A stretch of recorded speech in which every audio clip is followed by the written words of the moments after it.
April 19th, 2017. Welcome to joining us on the video version. Welcome those gathered here. We're so happy to have this opportunity to be gathered for the next WIN Self-Mastery Training meeting. It's an awesome experience, and I, for one, want to say that this club is a big part of my life. It's a big part of how I am building a better physical body, a better spiritual body, better relationships, and having more fun in life than I could have imagined before we started this adventure together. Tonight's meeting is going to be another chapter in our epic and unique information being brought forth for WIN members and our affiliates. So we have started this meeting and have our test run going on Skype. I would like to not spend a lot of time going over business aspects of the club, because we have an incredible presentation from the leadership of our club. The man in charge here has put hours preparing for this. It is researched, contemplated, discerned, thought out, and uniquely prepared just for you. I want to say hello to you, send you love from myself, and I wish you the very best as you receive this message and training and power and leadership from Alexander Perry.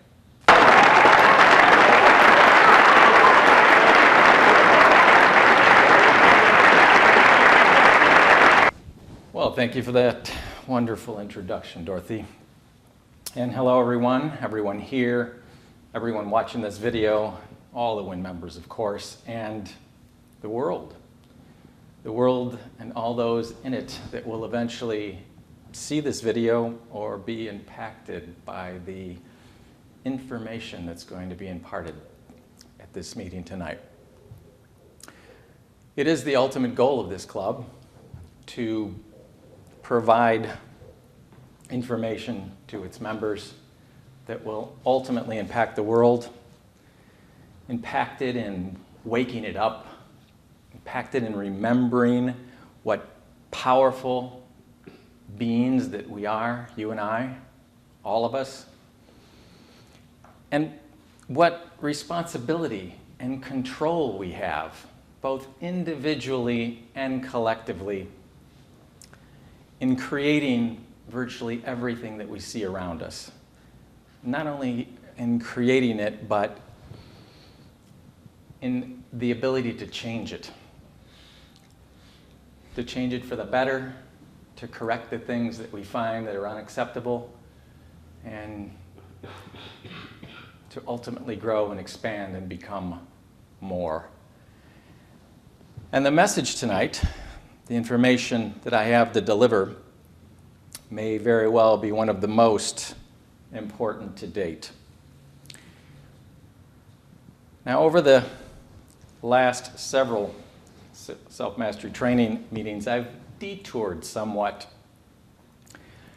due to certain circumstances and events and experiences that occurred that compelled me, because of what I felt was the urgency of certain bits of information, to get to the public, to get to the members, so that it could be acted upon in time while it was still fresh and something could be done about it, or more easily done about it, I should say. And tonight's meeting is no exception. There will be some very urgent and important information that's a detour from the expansion of the training that I've done over the last year, 2 years even. But I will be combining where I left off in the last expansion of the core training in the club, and I will also be picking up a couple of concepts that I ended off last year's meetings with before I began a few of the detours of the urgent information that I felt needed to be elaborated upon readily. So I will be combining those things. I'll be combining the information tonight, and I assure you it's extraordinarily urgent, with the expansion of where I left off, actually, and it's been some time since I resumed the expansion of that core training before the diversions, I should say, not diversions, but detours, as well as the two concepts that were along the lines of, I titled them New Age Deceptions, and I actually had them numbered. I listed 5 of them, and it was the last 2, the number 4 and 5, that I'll be going over and combining with the expansion, and then adding it into tonight's information that is so utterly urgent, I think, for everyone, for the whole planet, in fact. And what's going on that, well, virtually borders the unbelievable but true category.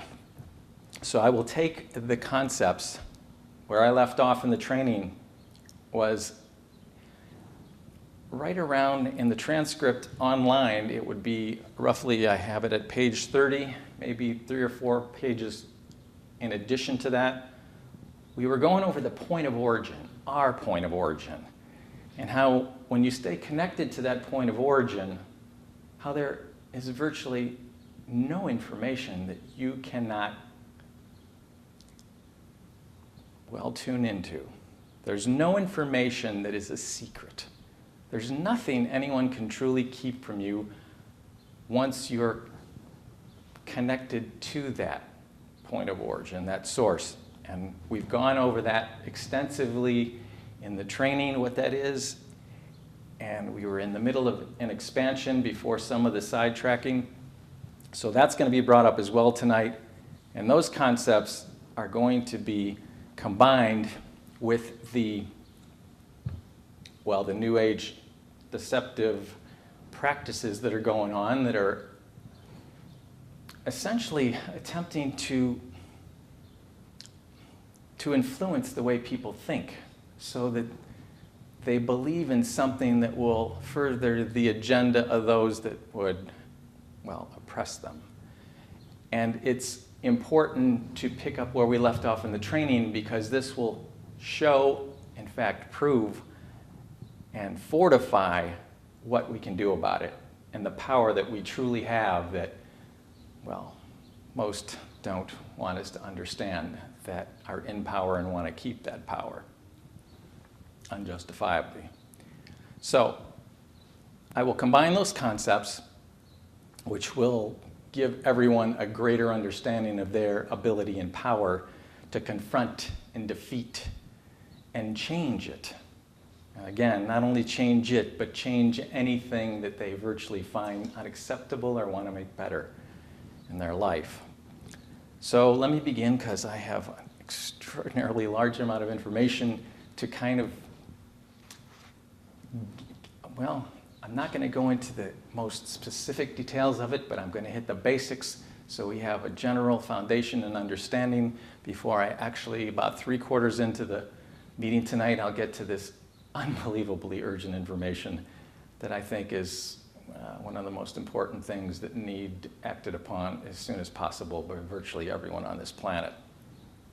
So starting with the New Age concept, or the New Age deception that's proliferating out there. And you probably heard this before. I've titled it more or less, "You Can Never Really Know," is what it really amounts to. I'm sure you've run across people that say it over and over again, because I have. They will tell you, well, I do feel this way, and this way about that specific thing, or this way and this way about that, but you can never really know. Somehow, it's been like pushed upon them that they can't know a thing. And as we're going to find out, that is utterly untrue, to say the least. And what this deception essentially is designed to lead us to believe, there is an ultimate agenda here. It's designed to lead us to believe that we can't really know the truth. I mean, this goes all the way back to Pontius Pilate days, the days of the Roman Empire, when he said, what is truth? Like, who can know it? Who can discern it? So the deception's been going on a long time, and it's to lead us to believe that we can't know the truth about our existence, about reality, about virtually anything, ultimately, depending on who you talk to and how far they bought into this, like what's right or wrong. And that's the key here. They really want you to get to a point.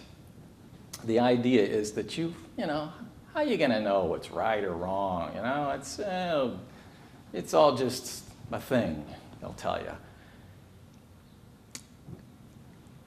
And they'll tell you that, well, the only thing you can really know is that, you exist, or that I exist.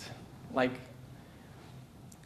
this is utterly deceptive and specifically designed to get people in that frame of mind.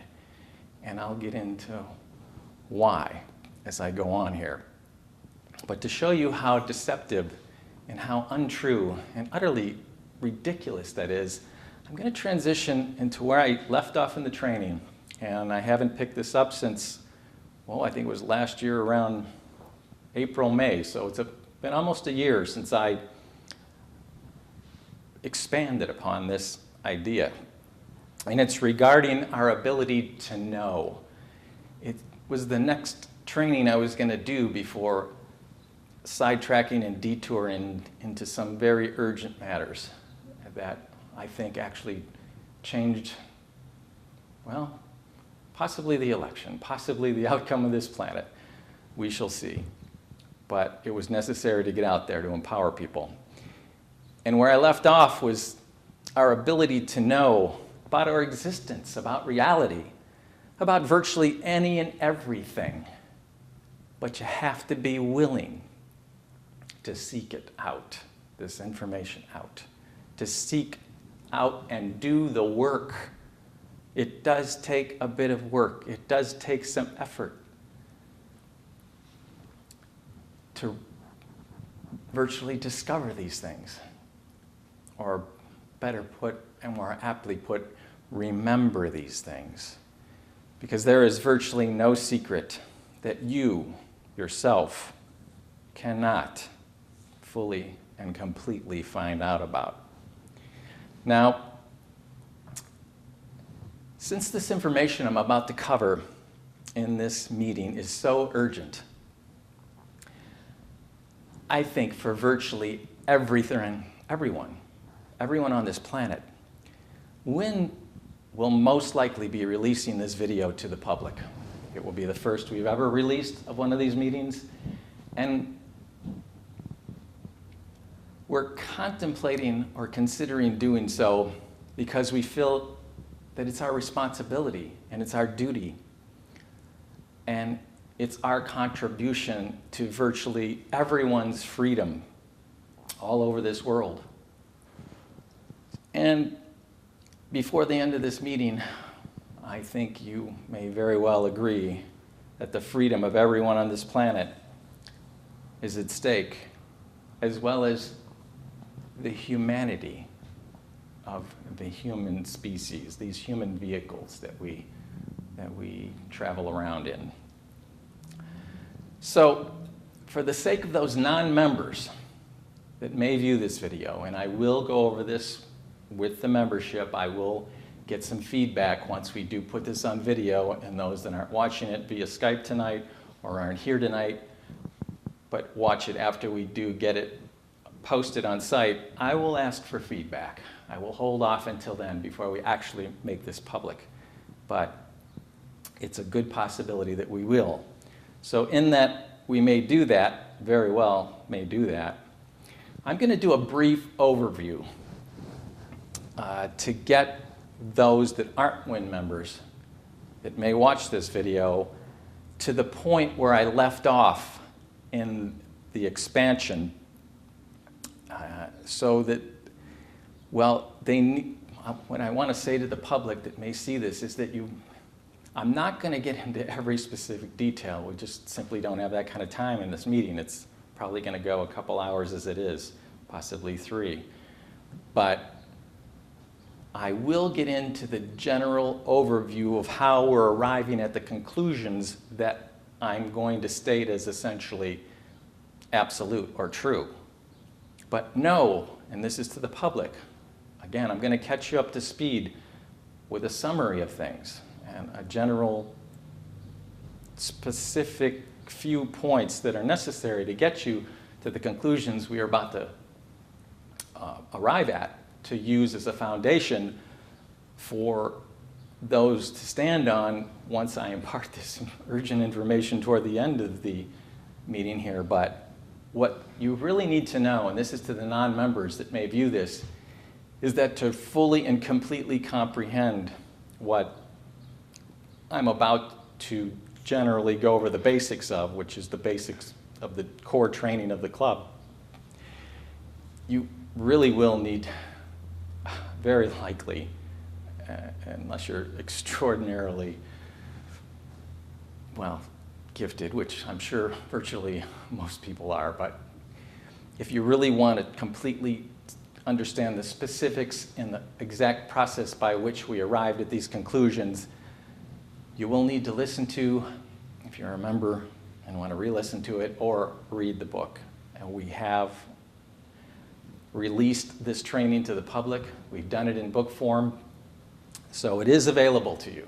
And I would highly suggest that if you truly are interested in doing that work, that spiritual and physical work that it takes to arrive at an expanded understanding of how things actually are and what the truth can be discerned quite easily, in fact,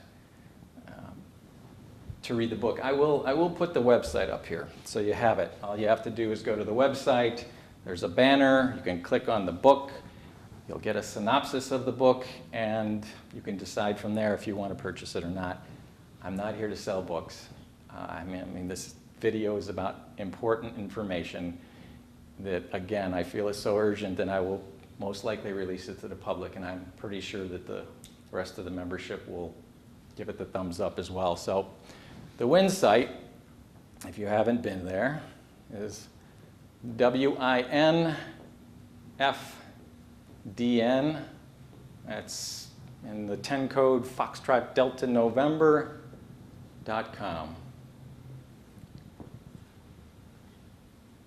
That's it. Just type that into your address engine and you will get there. Okay, so as I said, what I'm going to do now is I'm going to start with a brief summary of the core training, the level 1 training, and it is titled, You Are a Powerful Spiritual Being.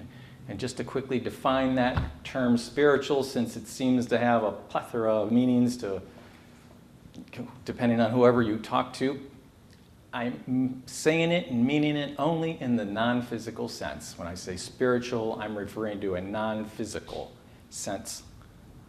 So just to make that clear. So I will begin with this brief overview of that. Then I will bring everyone up to the point where I left off in the expansion of how virtually no secret can be hidden from you. No information, in fact, can be hidden from you. All the information you truly seek is available to you and can be found out by you. That's the point I'm going to bring you up to. So, to start out with the brief overview of the core training, I started with actually telling people what they are not. The ultimate idea is to show you how simply easy it is to understand and know what you are. It seems like this has been a question since recorded history, or at least the recorded history that is available to most people.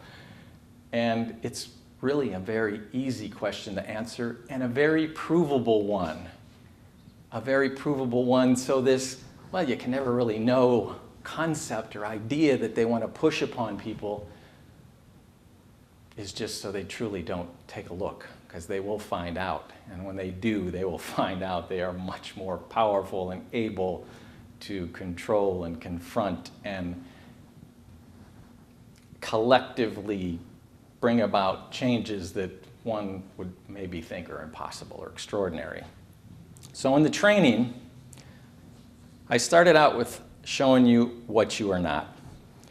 Essentially, most people think they're a body, so I break that down. Let's call the body just an energy, right? It's an energetic compilation of various systems that are working in such perfect harmony and chemistry and other electrical factors that it's extraordinary.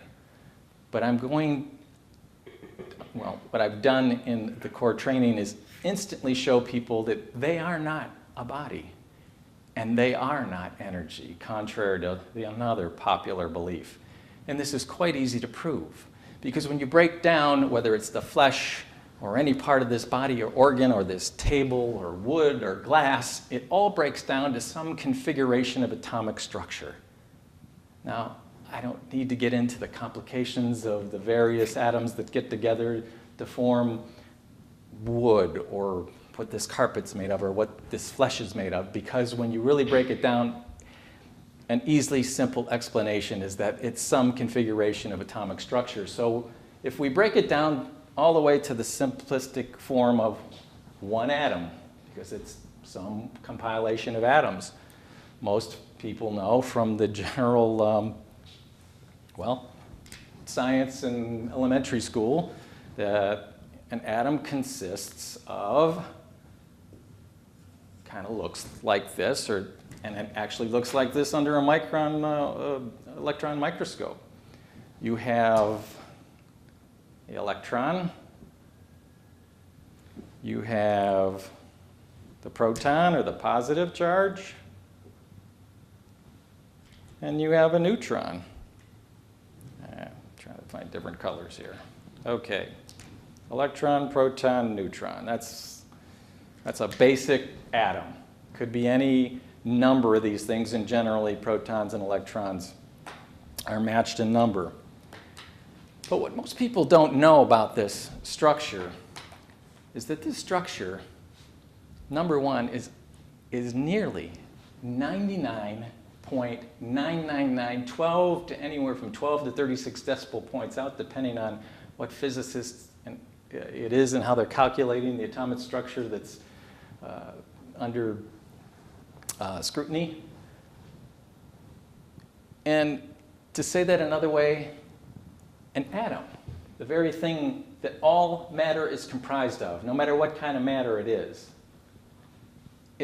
1/trillionth approximately, 1/trillionth of 1% away from nothing. It's only 1/trillionth approximately, 1/trillionth of 1% material, if you want to call it that. And all this area here, let's say, right, here, this whole general area here, right, this is all empty space.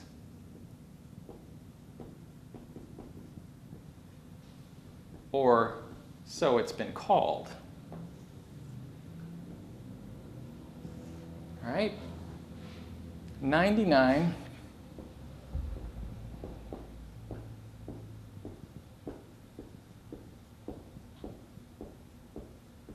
I'll go 12 out. It's quicker. And the interesting thing is that when we jump into the quantum physical world, which computers and a lot of things are starting to be based on, and break down the smaller constituent components of the atom, and try to ask ourselves what holds this whole little, solar system of proton, neutron, and electron in place, we've come to find out now, or physicists have come to find out, I should say, and this is easily and readily provable through experimentation, that this, what they were calling empty space and now have different names for it, the nuclear force, dark matter, some matter, this matter, that matter, they have names for it just to designate and be able to call and refer to it as something, but they find out that this something is responsible, this something, this non-physical something, is responsible for the very configuration and for holding this very structure together. In other words, this, what they thought was empty space or nothing, turns out to be the something that not only brings the structure together, but holds it together. So we're looking at, okay, the energetic aspect or the material or physical aspect doesn't come first.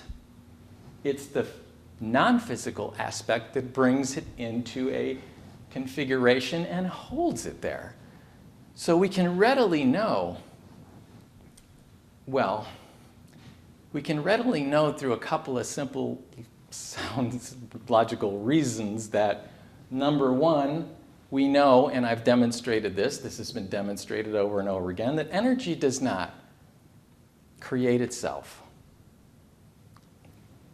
Energy may bang around into itself. Temperature variations may alter its configuration currently, but it just kind of changes forms, as they say. And it can be destroyed, by the way, and all this is in the book as well. So I'm blowing out the old adage that energy can neither be created nor destroyed, it only changes forms. Yes, it changes forms by banging into each other haphazardly, but whatever brings and holds this together, just through simple observation, one can come to the conclusion that it's an intelligence, it's an organizational structure, and it requires intelligence, organization, ability, imagination, and a host of other things that I go through in the subsequent expanded seminars that I've done on this subject. But suffice it to say, we are not energy, we are not a body.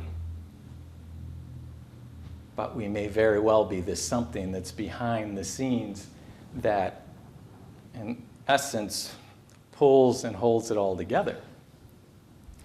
So that's where we start out with the training. And once I make it very clear to everyone that they are not a body, and at this point it might be appropriate, though I hadn't planned on bringing it in this soon, to say that this non-physical and physical is happening, well, contemporaneously, at the same time. People like to separate this spiritual from this material world. But the truth of the matter is, this be true, and we know it is, and science has proved it. This non-physical something is responsible for the very material things that you see, all the physical things that you see. So all this is kind of taking place at the same time.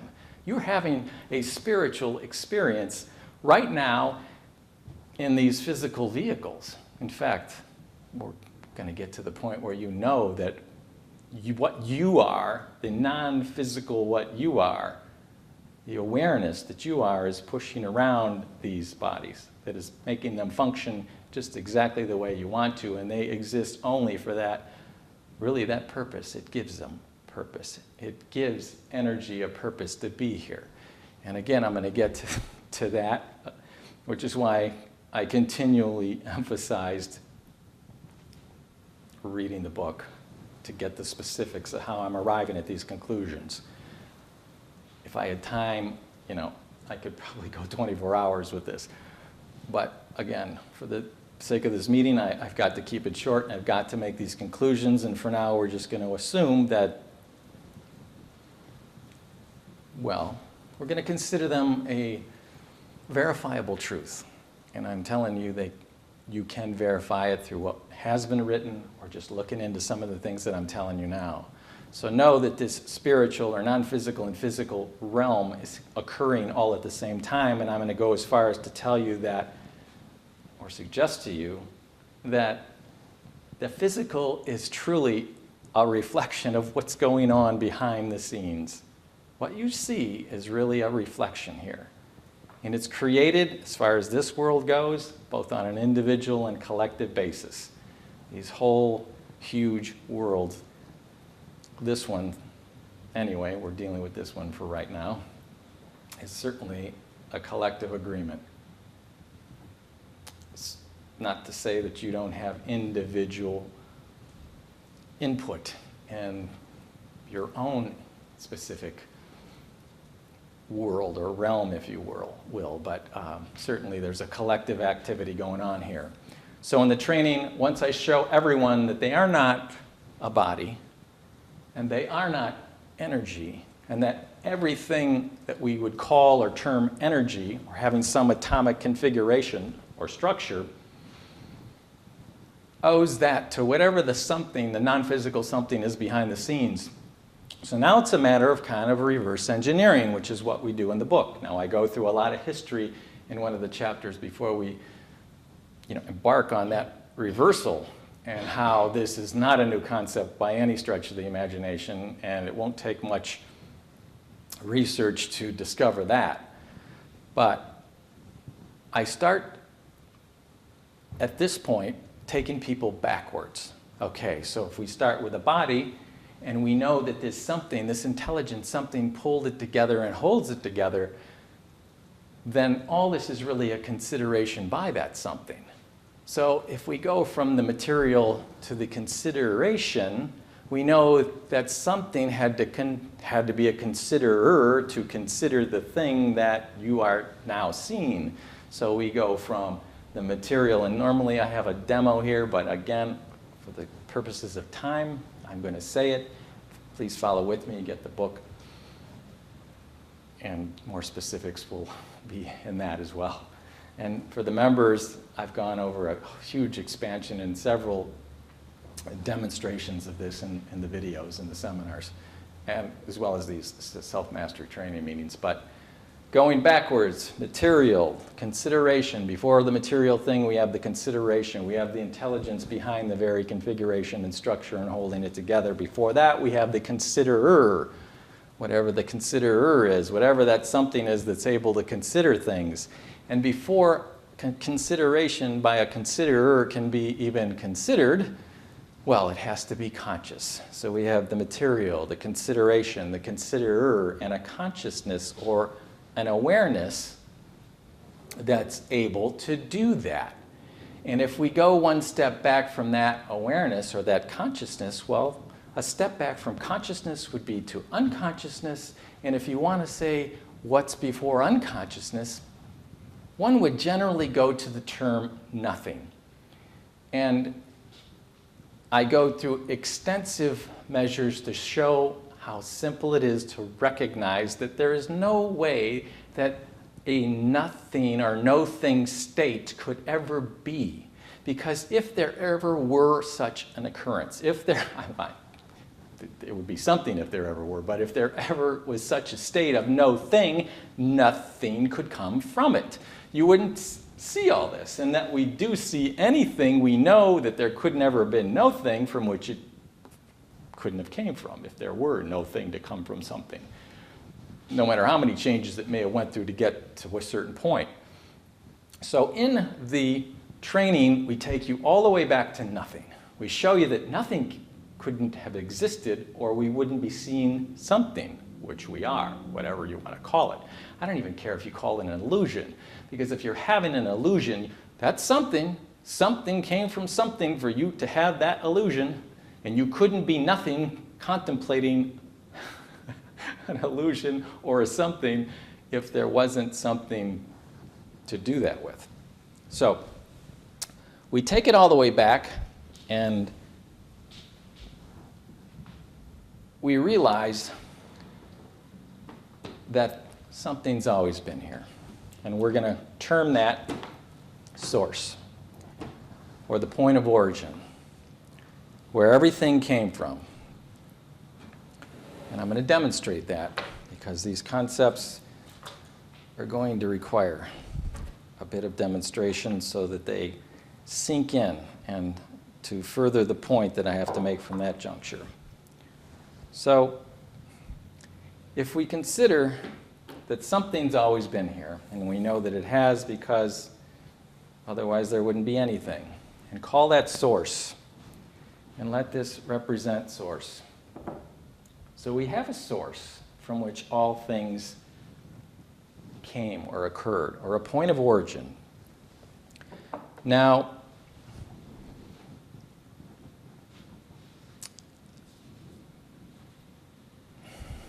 in this point of origin,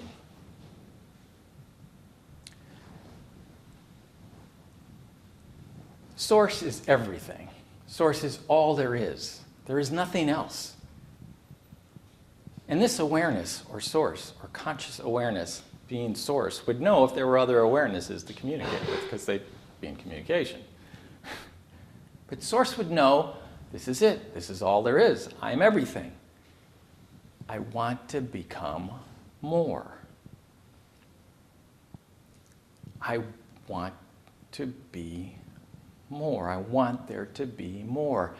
And the only way that that could possibly be, if what you are is all there is to make individualized, autonomous duplications of yourself so you would get new perspectives from individualized points of view. So you create duplications of what you are.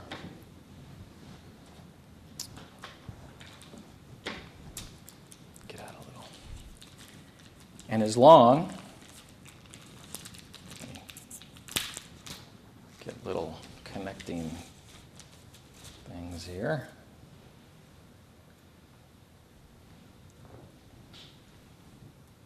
So we have duplications being created. You might assist me over on that side of the table. Here, take a few of these. A few of these duplications of source. Why don't you put one directly across here, directly across here from this one? Okay. Can you space them out a little more evenly? Thank you. Okay. So you have source here. There. Space that out just about even there. Directly creating duplications of itself in order to become more. Because if you have individualized duplications, then you can get new perspectives because these duplications are autonomous and they can create and do exactly everything that their creator can do. And as long as they stay connected to their point of origin, to source, we can say that they are connected to the very source of existence and to the very source of creation. And again, as individualized aspects of source, they have the ability to create as well. Little individualized duplications of what they are, if you can see these.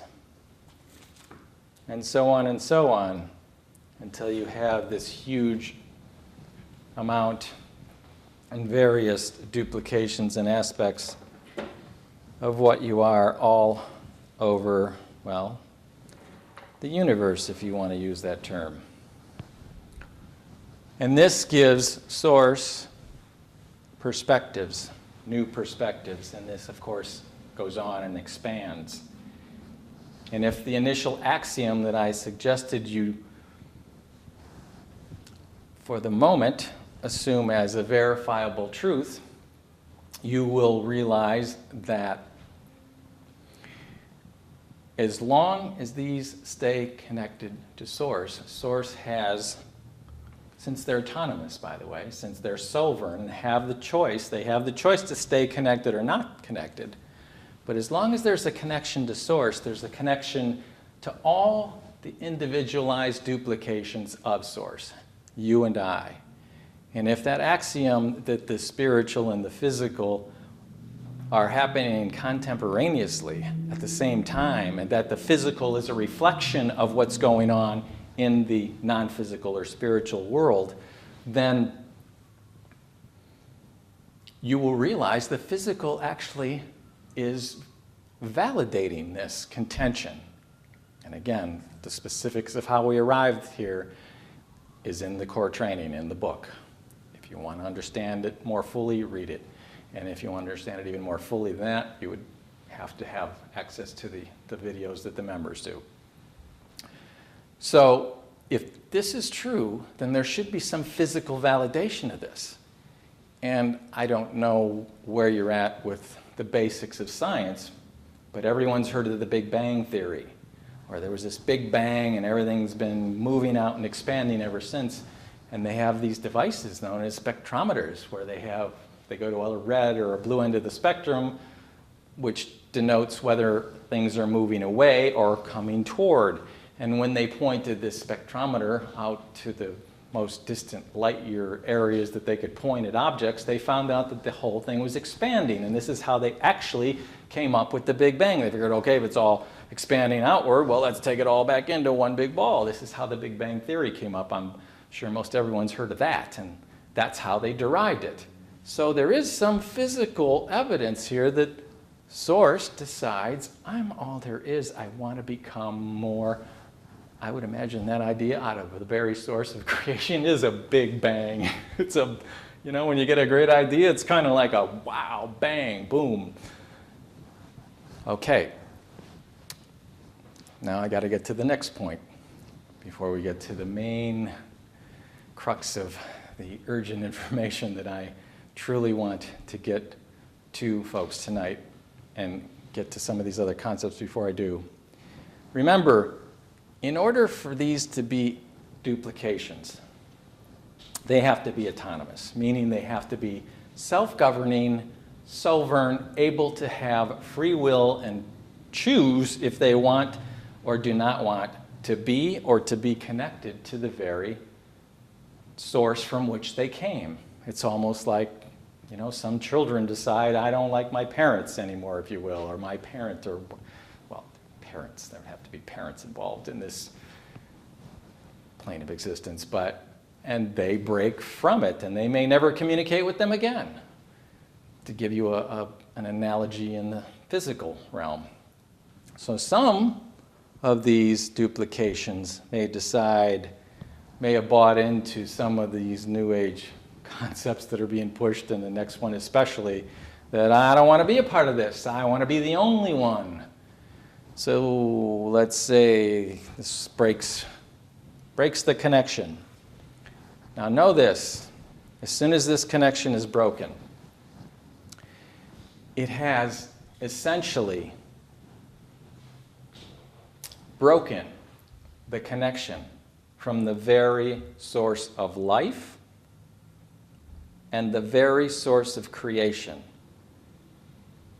And at that point, will no longer be able to sustain life because it's broken from the source of it, nor create energy because it's broken from the source of creation itself.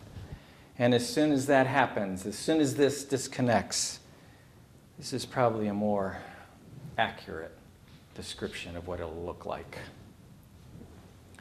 Because now that it cannot create or sustain its own life, it's essentially has to become, parasitical. It can now only sustain itself off of these life units because they contain life. They contain the ability to create. And that's exactly what happens with this unit. It breaks. It breaks from life and, Let me continue a little bit. It breaks from life and can no longer, again, sustain itself nor create, because this is the source of creation and it is the source of life itself. And again, for the purposes of this meeting, I'm really condensing these concepts, but they should be giving you a good idea of what's going on in this planet, and even some of the more interesting stories of how creation and things went into sort of a chaotic effect, or even why powerful spiritual beings would want to oppress or suppress others, and we certainly know that that's occurring. And the main thing is for this meeting tonight is to pick up in the expansion of where I left off on how there is no information that can be hidden from you. Not if you're connected to the source or point of origin from which you came. Because if you are not only connected to the source, but every aspect or duplication, individualized duplication of source that remains connected. And if you are, you virtually have access to all the information there is to present time. And I say that because this whole thing's expanding. Source is becoming more. Things are becoming greater, bigger, better, preferably. And you have access to all of this information, and I get into how, well, it's virtually a matter of remembering, but how to virtually maintain and know you have that connection, which is a thing that those that have disconnected do not want you to know, because they are no longer connected, and you are there now, their source of life and energy. They're parasites. Those connected to source that have access to virtually every piece of information, the present time, the present expansion, are their only way of survival. So they must parasite off of these things, off of those that are connected, which is where we pick up in the expansion. Your point of origin, that you are a duplication of the very source of life and creation, and that you have access to all the information that has, because the very purpose of what you are was that the very point of origin and source of all creation wanted to become more, and it only becomes more by staying connected with those that choose to stay connected and become more, even though they are individualized by choice duplications and can break. And I'm sure we've all remembered some of the stories of those beings that have broken, and they go by a few names. Now, there should be some physical evidence of this, right? If the physical is a reflection of the spiritual, well, you say, well, wait a minute, how do I ask source? If I want to know, how do I get that information? How do I maintain or remember or reconnect? And the truth of the matter is, you're only not connected because, well, you've been deceived into thinking you aren't when you truly are. But if you think of it in the physical aspect, if you think of this as a far jump of how we got here, imagine just in the physical realm. These genetic beings, if you will, these bodies, these vehicles, which are consciousness or awareness, operates to have a little game in this plane of existence.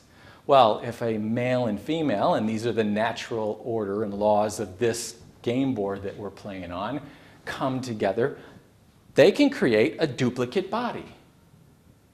Provided, everything goes well and it's a healthy child, it will have all the attributes of its parents, the combined attributes of a parent. It will have legs, feet, a brain, eyes. It will have all these physical attributes, but will it be the parents? No, it will be an individualized duplication of the combination of these beings. So if you find this a far stretch for what you truly are, and that point of origin deciding to become more and expand and duplicate, well, there's your validation in the physical realm that a duplication of these bodies can be made just by these genetic entities alone. And you might say, well, yeah, but the child doesn't know everything the parents know. Well, that may be true in a certain sense, but if the child wants to know what the parents know, all it has to do is ask. I'm going to suggest to you that you're just not asking if you really want to know an answer to something. And if what you want to know an answer to is like, what am I, or how did I get here? Well, since you're the very thing it is you want to know about, and you're the very thing that traveled the road to get here, shouldn't it be a simple thing to ask yourself how that happened? And if it's not readily available, ask yourself, how is it that I've had suddenly developed this amnesia? But without getting into that, the proof here is that a genetic body can make another genetic body. And it is a duplication of itself, but an individualized duplication that is sovereign, can make its own decisions, can break or not break from its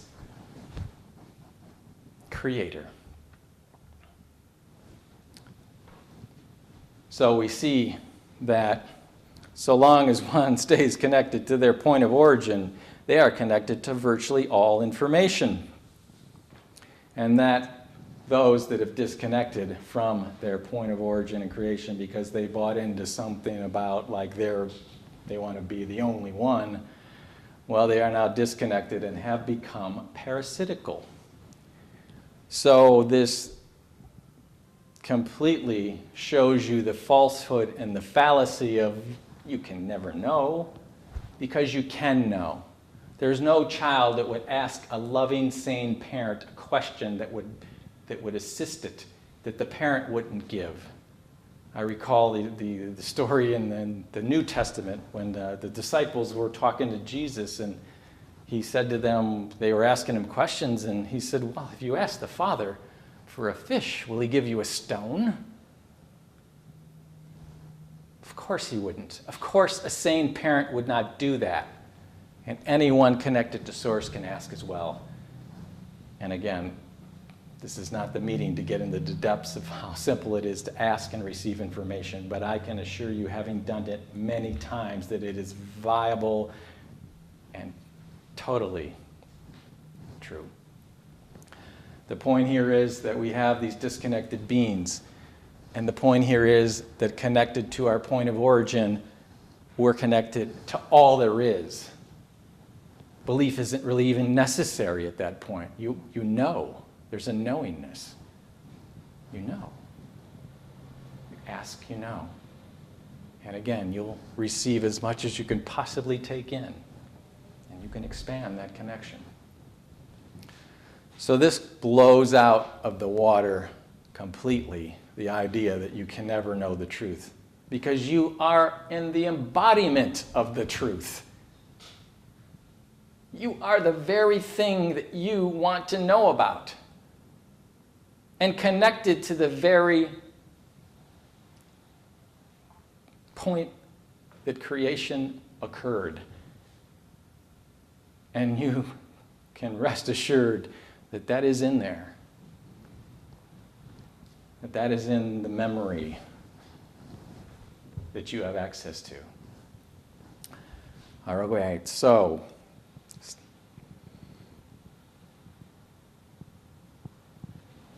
if you want to know anything, just ask. Now I'm going to move on to that fifth New Age deceptive concept that's being pushed upon the public to get them to believe a thing. And now we know what it's being pushed by, because this disconnected being has no power at all over anything connected to Source. They could just instantaneously almost thwart any attempt at these beings to do anything, and they would just fall over and self-destruct because they can't sustain their life and they can't create energy anymore because they've disconnected from the point of creation, from life. So now we move in to the New Age deception, and I'm going to tie it in to the fourth and the fifth deception, which is what I'm about to go over, and the expansion of how you know you are connected to and can ask any question and be privy to any information that is in existence. I now move on to this fifth New Age deception that I spoke about in previous meetings that I'm going to expand on a little more to give this foundation its structure and have it in place before we move on to the urgency of the information that I'm about to get to, and we're almost there. We've got a few cool props yet to give you a more conceptual understanding of what I'm talking about. But this fifth deception that this is just a designated number. And by the way, these concepts, at least two of these, the fourth and the fifth, what we're calling New Age deceptions, were, to give credit to Mark Passio, a seminar that he did that I saw and mentioned these concepts that I decided were absolutely on the mark and thought that I would share them with everyone here and add my experience and understanding of them to even expand them a little further. So thank you, Mr. Passio. This fifth deception that I've spoken about in previous meetings essentially says, accept everything virtually. That you should never resist. Just accept things. Accept. Don't resist. This is the it's all good crowd. I'm sure you've run into these people. It's the all good crowd. It's all going to work out.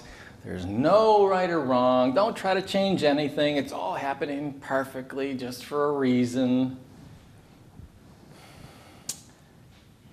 And unfortunately, on the surface, it might be something you want to believe is true. But it doesn't. It has a diabolical end, ultimately, that we get to a point of thinking there isn't a right or wrong, that it's just us, that it's all good. I got to tell you, it's so interesting. I mean, I was at a party in January. We go to this after Christmas party every year, and everybody brings in gifts that they didn't want, and they all take a little number, and they pick them, and we have a lot of fun. But I got to tell you, it must have been every third or fourth sentence that this lady was saying, oh, it's all good, it's all good, it's all good, it's all good, it's all good, it's all going to work out, it's all great.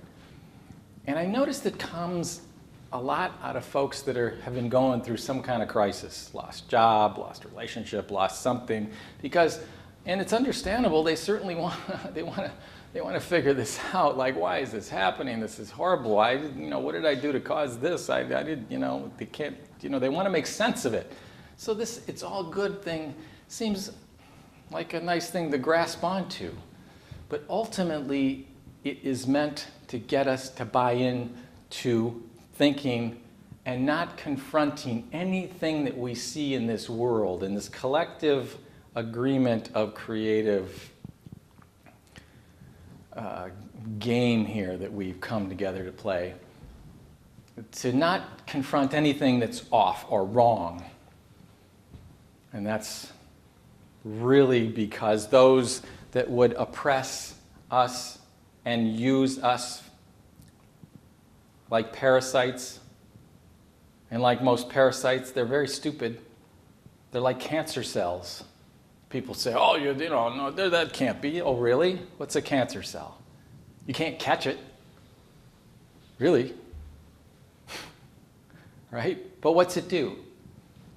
It gets recruits, it multiplies, it destroys its host, and ultimately dies itself because it can't sustain life or create energy anymore because it's disconnected from it.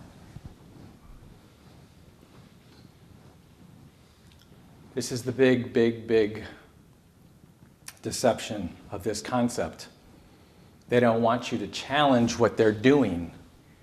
And every day, these days, we're finding out more and more what some people in these positions of power or control are doing and have done, and it's unacceptable. But if they've got you buying into, well, it's all good, it's all going to work out, it's all happening for a reason, you know, God puts all these people in power, they wouldn't be there. You've got to be really careful with these things. Because when we come together to play a game, and we have a set of rules for that game to be the way it is, if you alter those rules, the game isn't the same anymore. And these parasites do not play by the rules, because they can't sustain life or create energy anymore.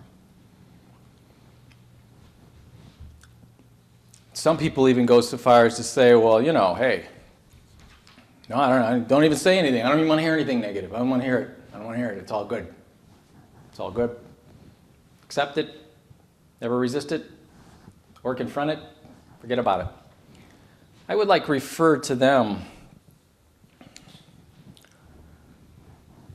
an old scripture that I came to mind when I was contemplating this meeting to bring home some of these points. And it's in the Old Testament. It's in Ezekiel, 3rd chapter, verses 17 through 19, if you want to look it up. And I'm just pulling some of the excerpts out to get to the main point of it. And I'm reading it out of the New International Version and combining that with the Living Bible version. And I quote, for those who say, don't say anything about it, don't even make waves, don't question it. It says, Son of man, and I quote, I have made you a watchman for the people. So hear the word, the truth, and give them warning. If you do not warn them or speak out in order to save their life, I will hold you accountable for their blood. But if you do warn them and they do not listen, you are blameless. You have done all you could.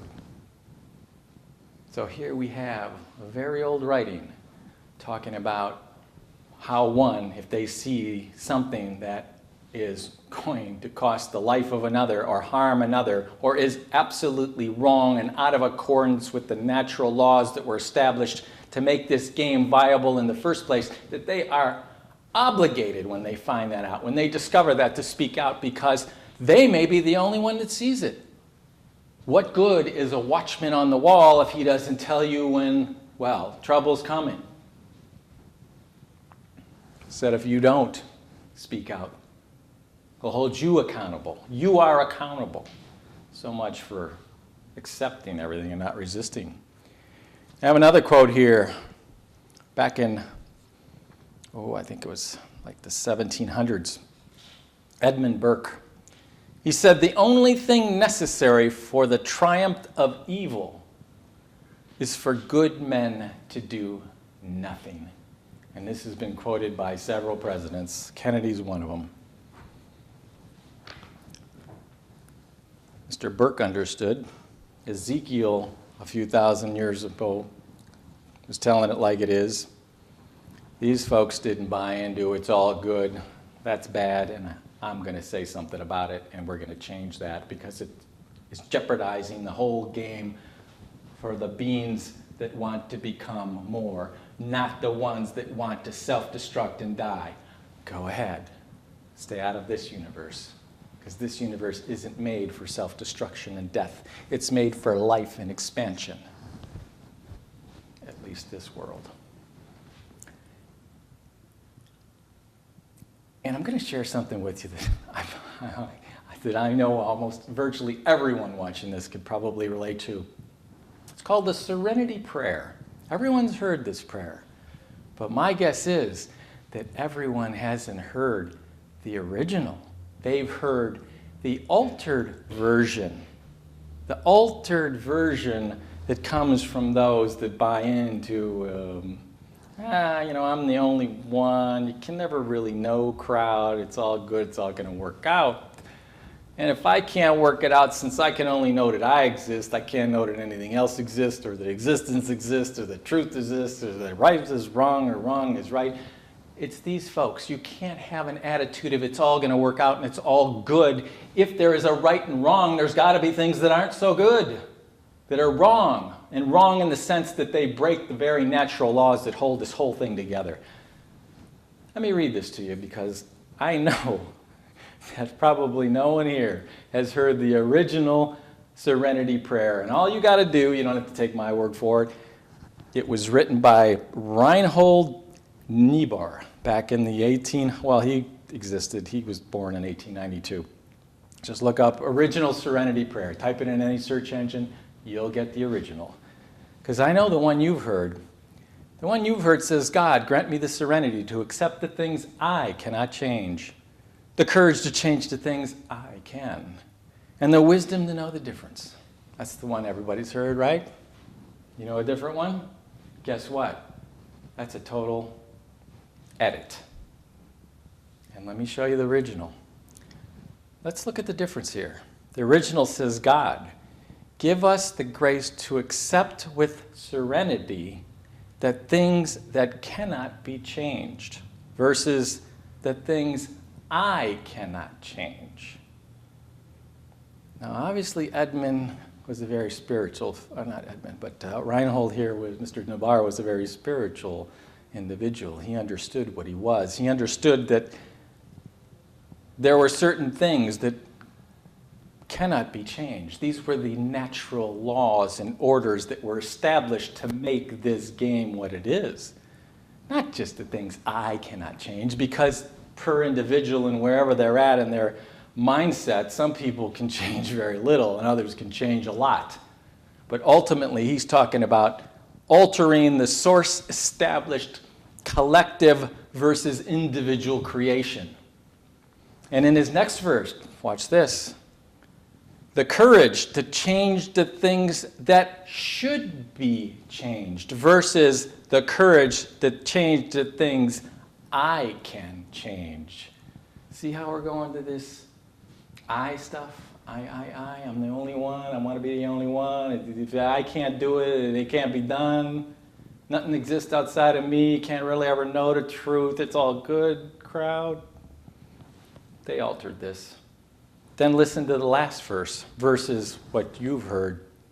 It says, "In the wisdom to distinguish one from the other," versus the wisdom to know the difference of the things I cannot change.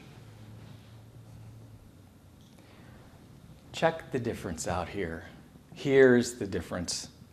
The one that we've been taught from, childhood, because I don't think any of us were born before 1892, or when this fellow wrote this in the, over 100-some years ago. We've probably all been privy to this prayer. But check the difference out. In the first part, give us the grace to accept with serenity. We're accepting with serenity the things that cannot be changed. In other words, the natural laws that establish the very order of this game that we're playing. Because if we change those, we change the whole game board. Versus to accept. Don't confront, don't challenge, let it be. It's all good. It's all working out, crowd. To accept the things I cannot change. See the difference? Accept with serenity the things that cannot be changed. He's talking about things that were established by the very collective that made this game we're playing right now. And in the next verse, the things give me the courage to change the things which should be changed. Not the things that I can change. The things that should be changed are the things that are distinguishable by those that know right from wrong. Not everything is good and should be changed if it's unacceptable. It's interesting, but those people that will tell you, oh, it's all good, it's all working out, it's fine, it doesn't matter what happens. They are the first and the loudest voice in the room when someone does something to their plan in some way. So here we see how they changed this prayer, things that should be changed. And in the last it says, "In the wisdom to distinguish one from the other," versus the wisdom to know the difference between these, what I can and cannot do. This is the wisdom to know the difference between right and wrong and source-established laws and rules that govern a given game that's been created collectively. This is what happens when you buy into these concepts. Whole prayers get changed and nobody even knows about it. And that's as easy as typing into any search engine on the internet. I found it in like that fast, just to make sure it was that easy and readily available. Type in the original Serenity Prayer. And again, the author of it is Reinhold Niebuhr, Niebuhr. He was born in 1892, died in 1971. So you can see that, interestingly, things get changed. And why do they get changed? Why do they want us to buy into we can't know the truth, we can't know right or wrong, that we shouldn't resist and just let it go by? Well, if you're a parasite and the only way that you can sustain your life after disconnecting, thinking I'm the only one, want to be the only one, arrogance, error, well, if you're this, the only way that you can get these beings of light that stay connected to their very source and point of origin, to have any control or be able to parasite off them or drain them or feed off them in any way, is to deceive them into thinking that they are limited beings, like just a body, subject to all these things that could destroy it, when you're virtually an indestructible awareness that can be anywhere and everywhere it wants to be and create matter at will and destroy it. So what do they got to do? What are they trying to do? These are self-destructive beings. And what happens if you buy into it? Well, on this little game board called Earth, and I'm letting these chess pieces represent us. And this board, well, we'll call that Earth. And here's this little parasitical snake sneaking on in to get him some recruits. Get him some recruits because, well, not that he really cares about his recruits, but he does need a little help in his deceptions. And so he's got to get those on the earth to buy into these deceptions. But as long as they're connected to source, that ain't going to happen. So he goes to the four corners of the planet, let's say, and gets some recruits that buy into the same nonsense and go dark along with him.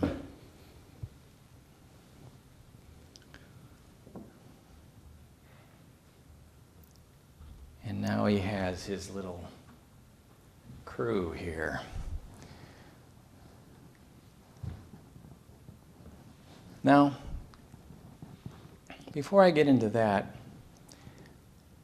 we have a game board. Let's call it Game Board Earth. And in order for Game Board Earth to function, it has some rules that we want to go by. Remember, we're able to virtually do or create anything we want. But in order to have a game, we got to set up some rules. We got some rules to play this game. It's a really great game, chess. It's a game of critical thinking and strategy, kind of like life. And no matter what station you come in at, even if you come in as one of the not so lofty players of the game, even the not so lofty players, as long as they follow the rules, we have a game and they can become more. For those who play chess, they know that if a pawn gets to the other end of the board, it can become any one of these it wants. And here's another beauty of this game. In this game, those that come in a little more, with a little more maneuverability or ability, will help the ones that are not as lofty or maneuverable to win the game. But each player, this little game that we're playing, has certain rules that they follow. Otherwise, we don't have a game.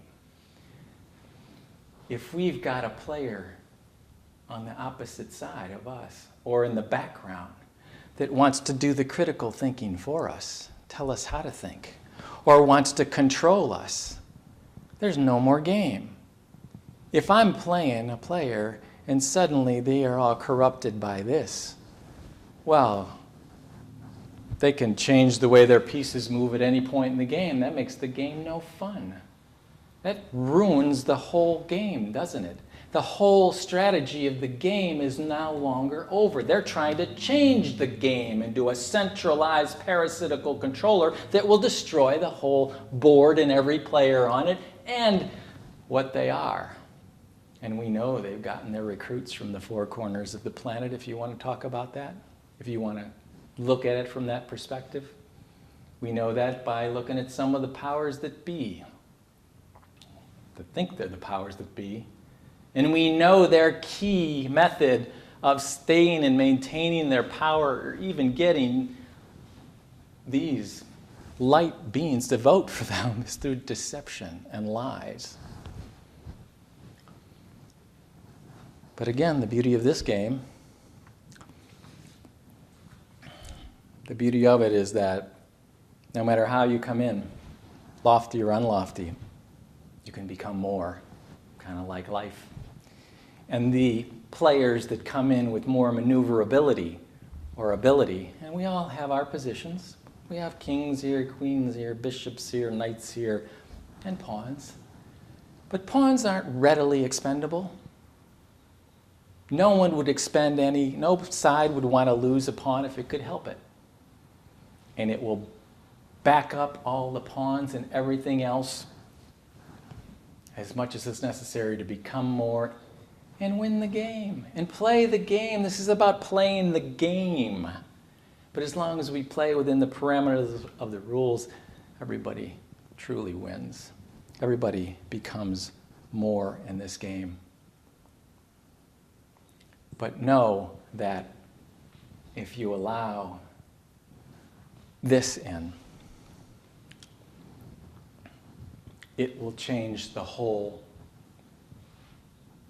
board, because it changes the rules of the game, and you no longer have a game then. It wants to see all the cards, so to speak. And it wants to be able to say, oh, well, my pawns can now move like queens, or my bishops can now move like rooks, or these can now move like knights, but yours can't. You got to follow the rules. I don't. That doesn't make for much of a game. And when you really look at what these beings are up to, you realize that they have no empathy or compunction whatsoever, because they are disconnected from this. So go your own way. Go into your universe of death and die, as blunt as that might sound. This game board that we're playing on right now, I'm telling you that this has got to be stopped.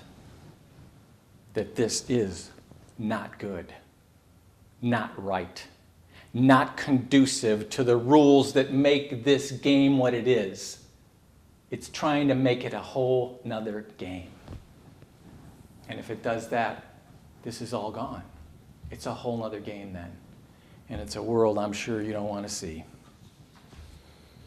So you see this fourth and fifth deception that comes in under the guise of a New Age concept. Oh yeah, I want to be with the New Age concept.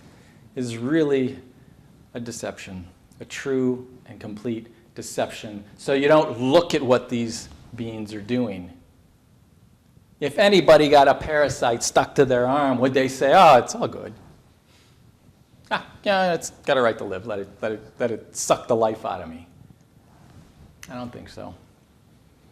So this, you can never really know, is so you don't ever really look to find out how powerful and connected you are and what you can know. And this accept, never resist or confront is so you don't confront or resist these, because this smallest of these duplications could wipe this whole thing out like that. As long as it's connected. Because it has the power of life and creation within it. This has nothing. It can't even exist without that.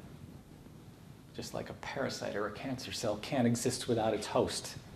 And it's so stupid it kills its host. So you see, this fourth and fifth deception is subtly designed to get you to believe that essentially you're it. You created it all. There's no collective here. Of course there's a collective. And the expanded physical universe validates the expansion of the original source or point of origin from which we came. It's a reflection of it. You're having a spiritual experience right now. A spirit's talking to you right now. It's making this physiological vehicle create the words that you can translate into some meaning. And maybe sometime you might even understand or sit down and say, well, why does that have any meaning? How is there any meaning to anything, even words? What is that? I can get deeper into that, but that's something else. So this is subtle designs, these things that come in under the guise of New Ageness or some other thing to get you to think, you're it. Everything's just an experience. It's all working out for your entertainment and betterment. No right or wrong. Don't interfere with it. And again, it's all to keep you from looking at and discovering what it is that you truly are and the power that you have. And from discovering that all truth can be known because you are the embodiment of it. And if you're connected to it, you have the viewpoint from which any truth can be discovered. Anything you want to know. You can know the truth about anything. And you will certainly know the truth, as in the Serenity Prayer that says that things that should be changed, the courage, which means the confront, the balls, okay? Get some righteous indignation going, some anger going, but focus it. Don't use it to kick the dog or break a chair. Use it to focus and get something done. These emotions are good. Don't let them buy into this range of emotions isn't good.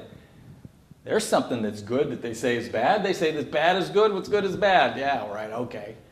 They got people from every angle, even the ones that don't buy into some of these concepts. So no, have the courage to change what should be changed, the real prayer. Have the wisdom to distinguish the one from the other, the right from the wrong. Not this nonsense about wisdom to know the difference between what I can and cannot do. It's the wisdom to know the difference between what the collective has created and what the rules are of the game for it to be what it is. And if you change the rules, you no longer have the game. You have the cancer. You have the parasite. So the whole thing's about getting you not to look. So you won't discover what it is you are and take that out if it messes with the game board that it's taken who knows how long in terms of time to create. So now you can see that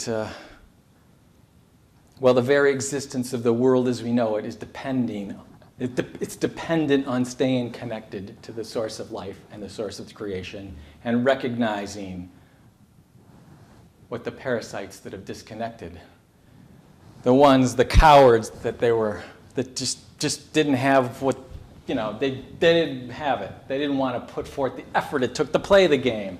So let's cheat. Let's cheat at the expense of everyone else. Hell with it if I die in the end, because these things know they're in self-destruct mode.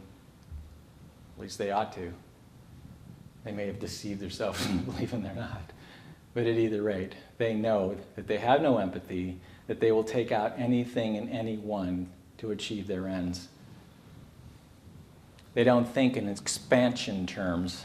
They think of maintenance terms and physical terms because they can't create anymore. They think there's a limitation. There's only so much of this or that or the other.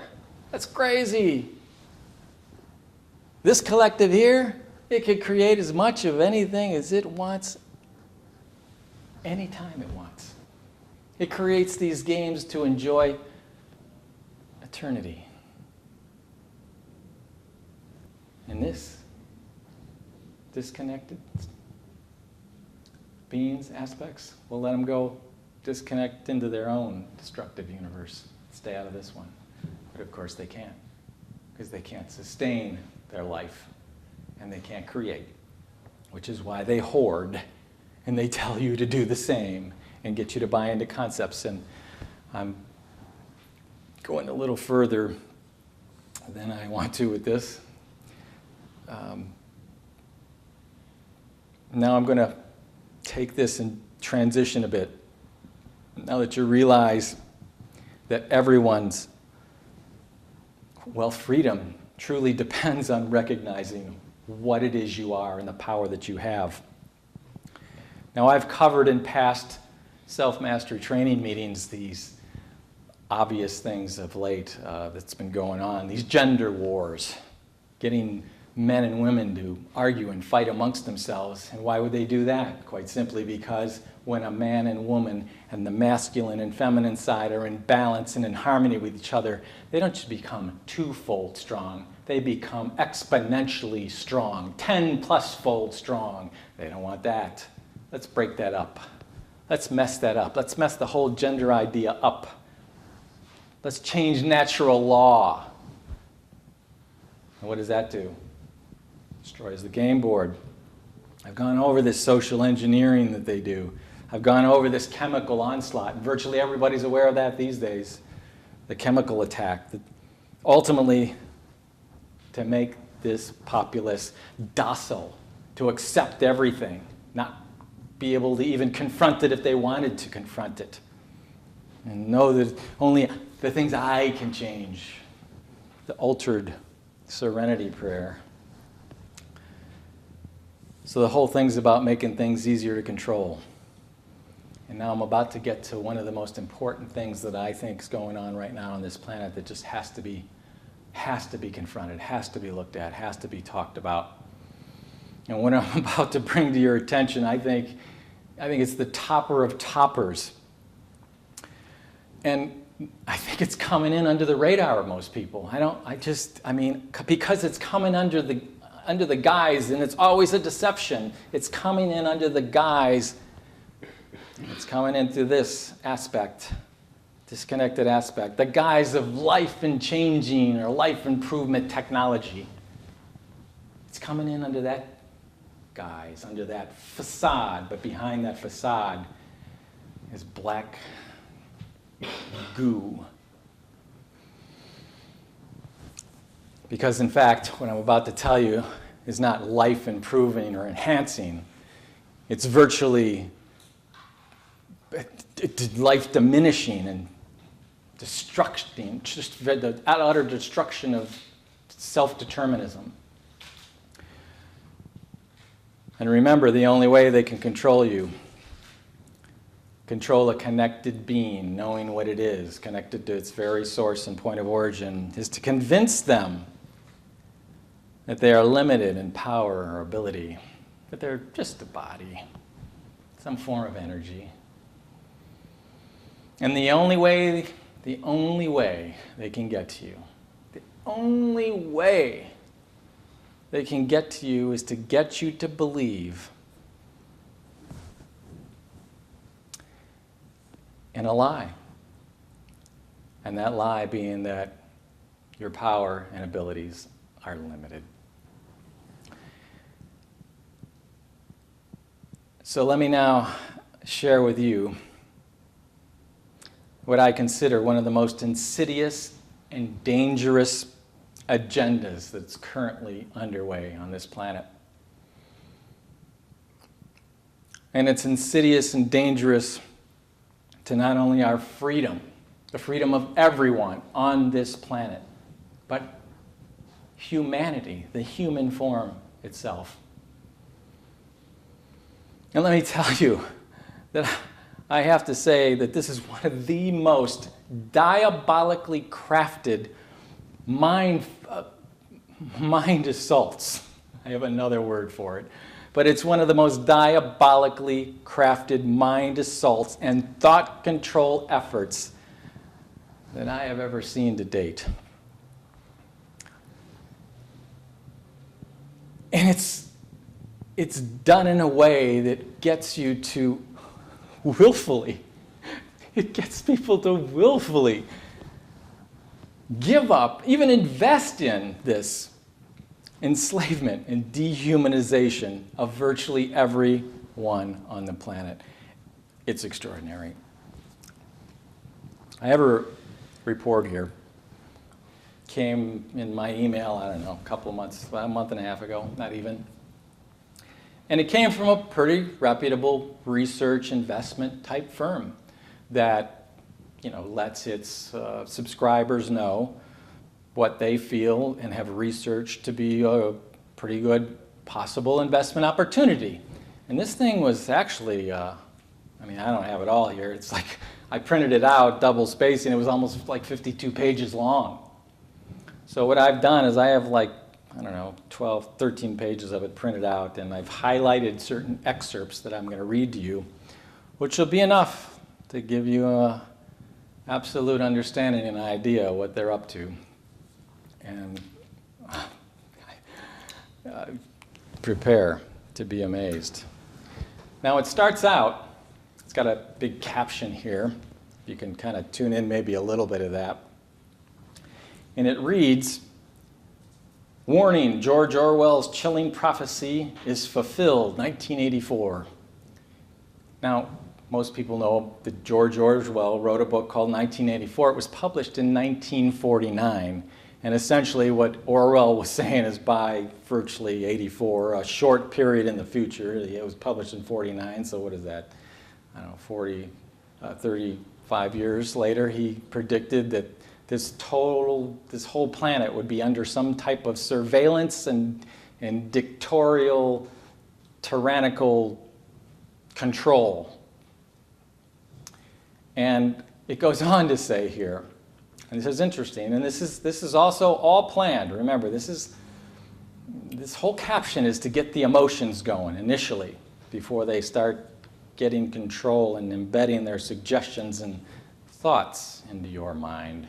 It reads on here, it says, "With 90% of the Earth covered, an invisible surveillance network is fully operational, watching and listening to everything you do."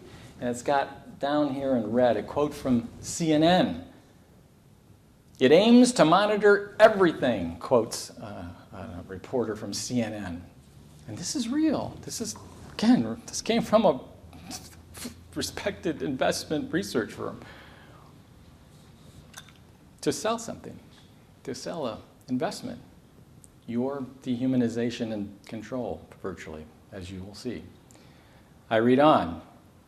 It starts out, "A digital payload of epic proportions is quietly being dropped on America. Forbes calls what's happening a bit disturbing. CNBC says it'll transform our lives. It's called smart dust.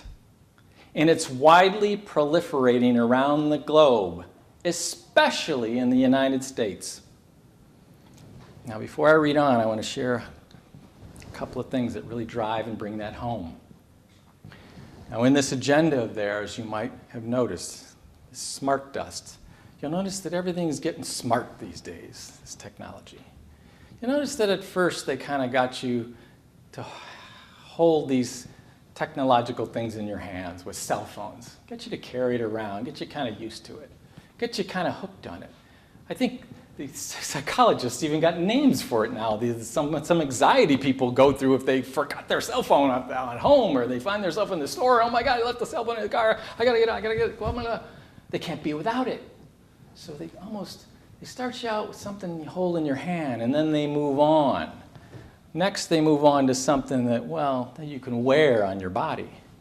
And that's definitely to that stage. I was in the bank the other day, and I was totally, mortified. I'm amazed.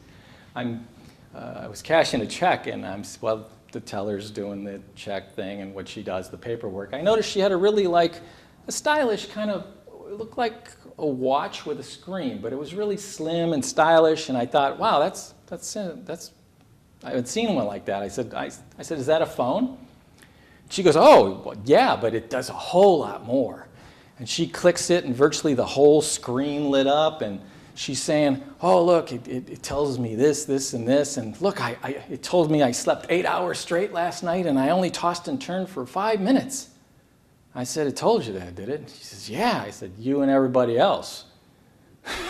She didn't quite get that, I don't think. And then she was going on and on about what a great thing that was, and I realized that it was probably fruitless to tell her what I really thought, and I tried to make a little bit of a joke about it. I said, well, is it good that you only tossed and turned 5 minutes? I mean, if you have a really good dream, you're kicking, fighting, running, jumping, doing things, Maybe it's better you tossed and turned half the night if you're having some good action go on there in the dream world.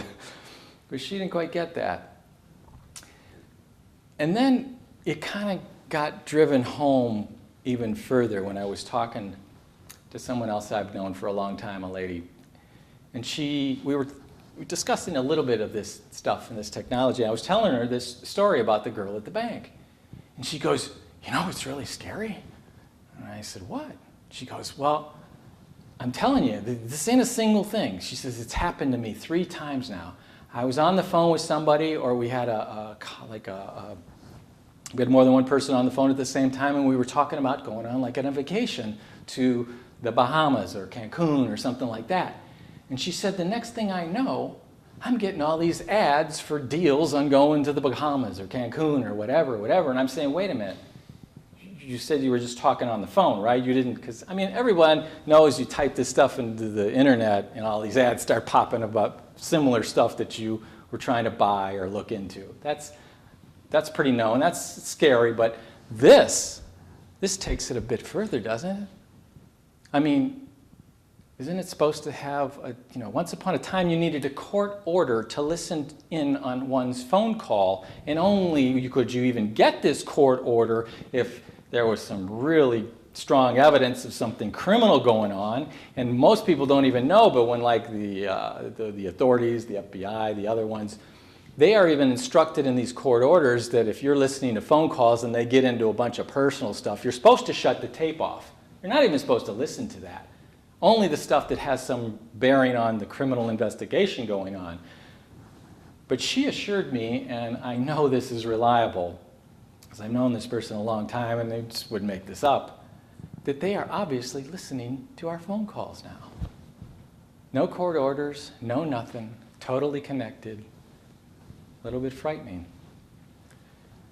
So let me continue on, because the second phase of first holding it in your hand, then wearing it on your body, then the third phase, and I'm sure you're all aware of this, something they're going to put in your body. Now, we've all heard of these people getting these chips put in them, or monitors or whatever. And, there's a few people that are obviously totally not quite getting it, that have allowed themselves to be chipped. But I think they know that that's going to be a far more difficult thing. And most of the population, I don't think, are going to go for these chips. But believe you me, they're trying with these biometric things in these schools. They're inundating the children, getting used to putting their thumb or their eye print and all these things for lunch programs, and under the guise of, some useful thing. But the third thing is obviously to get it in your body. To get it in your body. I give you smart dust. It goes on.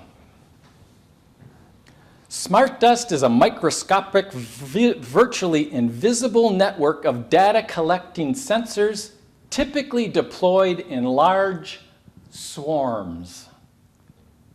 Don't you find that interesting language?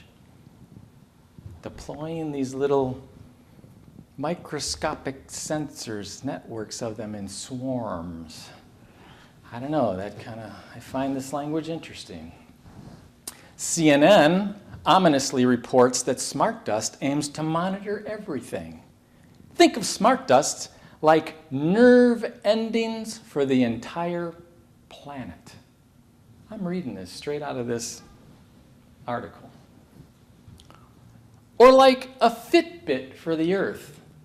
Now, if you don't know what a Fitbit is, don't feel bad. I had no idea what one either, so I looked it up. A Fitbit is, well, it's what they call an activity tracker.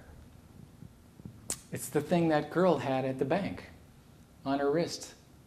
Monitored everything. For all I know, it told them their blood pressure, heart rate, and who knows what else. Interesting thing. It says, without public notice, an estimated keep this in mind, without any public notice, an estimated 15 billion tiny sensors have already been deployed. And industry insiders project that a trillion sensors will be active by 2020, only 3 years from now. Let that sink in a minute. With a trillion sensors unleashed into the world, all leading data into a central computer, all feeding data into a central computer, governments, militaries, megacorporations, dictators, even hackers will be able to hear the heartbeat of the Earth. That means you, I, and everyone else on this planet. It goes on. And now watch how they've done this. They've thrown all this at you, and pretty much anybody reading up to this point, and there was a lot more, I just hit a few highlights, is probably thinking, oh my God, this is terrible, this is bad, this is, they got the emotion stirred now. This is a prerequisite to get beyond the consciousness or to throw or embed suggestions. And they put in like big, bold red letters here. Is smart dust being used to spy on us? Now you think almost that the person writing this is going to tell you the true scoop, the dangers of this, that you're already suspecting is, oh my God, this is not good, right? And he goes on to say, I decided to launch a full-scale investigation led by the world's top venture capitalist and technology analyst, Louis something something. And here's where the deception comes in. Notice, they get you all worked up. They tell you about all the dangers that they know you're going to think of right off the bat. Even the dimmest individual couldn't not see this one coming. So they get you all worked up, and he says, and I'm going to look into it, and I'm getting the top venture capitalist. And you're probably thinking, what venture, the capitalist? That doesn't quite compute, kind of throws you, puts a little imbalance in your thinking. Maybe a technology analyst, but a venture capitalist? I mean, what? And then he goes on and says, the question I sought to answer is simple. Is the effort to connect every person, place, and thing on Earth to a computer a good idea? Now he gets you back on his side, right? He got you full of emotion. He's got you all off balance with this analyst thing. And now he brings you back into the fold, so to speak, and tells you, hey, I'm trying to get to the bottom of this. Is it a good thing to connect everyone to a computer? Right? He says, what I discovered will likely shock you. So you're thinking, okay, yeah, I'm going to get it now. He's going to tell me the truth of what it's really about. He says, that is an invisible communications network enveloping everything, even your home. Of course, and here's where the twist comes in. Get a little lighter going. Of course, I'm a capitalist by conviction and profession. So I ask, how many other industries are projected to grow 6,666% over the next 3 years? You see how they did that? Got you full of emotion, a little bit of fear, a little bit of other stuff. Then got you on their side because he's looking into this. He's going to help. He's going to help. But then he throws another curve on you. Well, I'm a venture capitalist, so let's see if we can appeal. Now let's see if we can appeal to the greed. to the there's not enough side, this mentality, versus there's no limit to what you can create. How many industries, again, are projected to grow this 6,666% interesting number, 6,566%. And he says, so imagine turning a modest $5,000 investment into $210,892. Now notice this. This is a trick. Notice he didn't say turn $5,000 into over 200 to make it easy and flowing. No, he's got $210,892 as if he's done the exact calculation. He knows $5,000 is going to turn into $2,892, and probably 10 cents. The cents weren't on there. This is a trick. Watch how they're doing this. And then it says, in big red letters again, you'll be given a powerful and unconventional opportunity. 4,118% profit. Here again, why not just say 4,000+% profit? Because with that specific number, it means, oh yeah, these are top analysts. They've done the calculation. This is how much I'm going to earn. So now they're trying to appeal to the greed, to those that maybe are teetering on, it's all good, it's all going to work out, this stuff's going to happen anyway, I might as well make a buck. It goes on. Again, here we go with these constant twists. They're twisting you, they're turning you, so it's difficult for you to train logical thought on anything really here. Remember, this is coming from a reliable, a respected investment firm, and this stuff's real. SmartDust aims to provide supreme knowledge of just about everything currently happening in the world. And technology has advanced to the point where we want real-time data on absolutely everything, comma, correct? See how he makes a statement, then he is almost as if he's asking you to agree, but then he tells you that you agree, right? Correct? Correct? He gives you the answer. Suck you right into this one. Goes on. From monitoring neighborhoods to monitoring traffic patterns, we want real-time personal information too, like the air we're breathing and the food we're eating. Imagine these little nanoparticles that you just have to breathe in, giving them every piece of information about every single thing that's going on in the chemistry of your body and you, and who knows. I mean, they have all kinds of stuff now that, well, is controlled by thought. Just tweak them a little here, a little there. All right, it's worse than you're thinking. It's even worse than I've said so far. I've got a few more pages for you. Here's the single most important thing to understand about SmartDust. You can't manage what you can't see. And SmartDust is finally allowing us to see everything happening in the world in real time so we can make decisions based upon perfectly reliable data, no human error whatsoever. Now we throw in the humans make errors. This stuff doesn't. You need this stuff.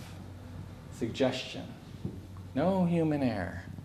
SmartDust serves as the central nervous system for the entire Earth. These words are interesting. Deployed in swarms. Central nervous system. I haven't got to even the greatest. Bear with me. Imagine your computer booting up the moment you arrive at the office because SmartDust at the entrance to the building recognized you were there. Then, without even pushing a button, the elevator takes you to the 32nd floor, your floor, because SmartDust embedded inside the doors realized or recognized you as well. But SmartDust offers a way to regulate power flow into and out of the grid based upon real time as well, down to who's turning on their air conditioners and heaters on and off.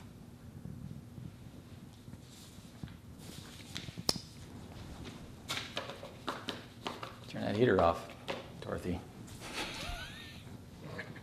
Let my feeder go. I don't care. You're using too much power.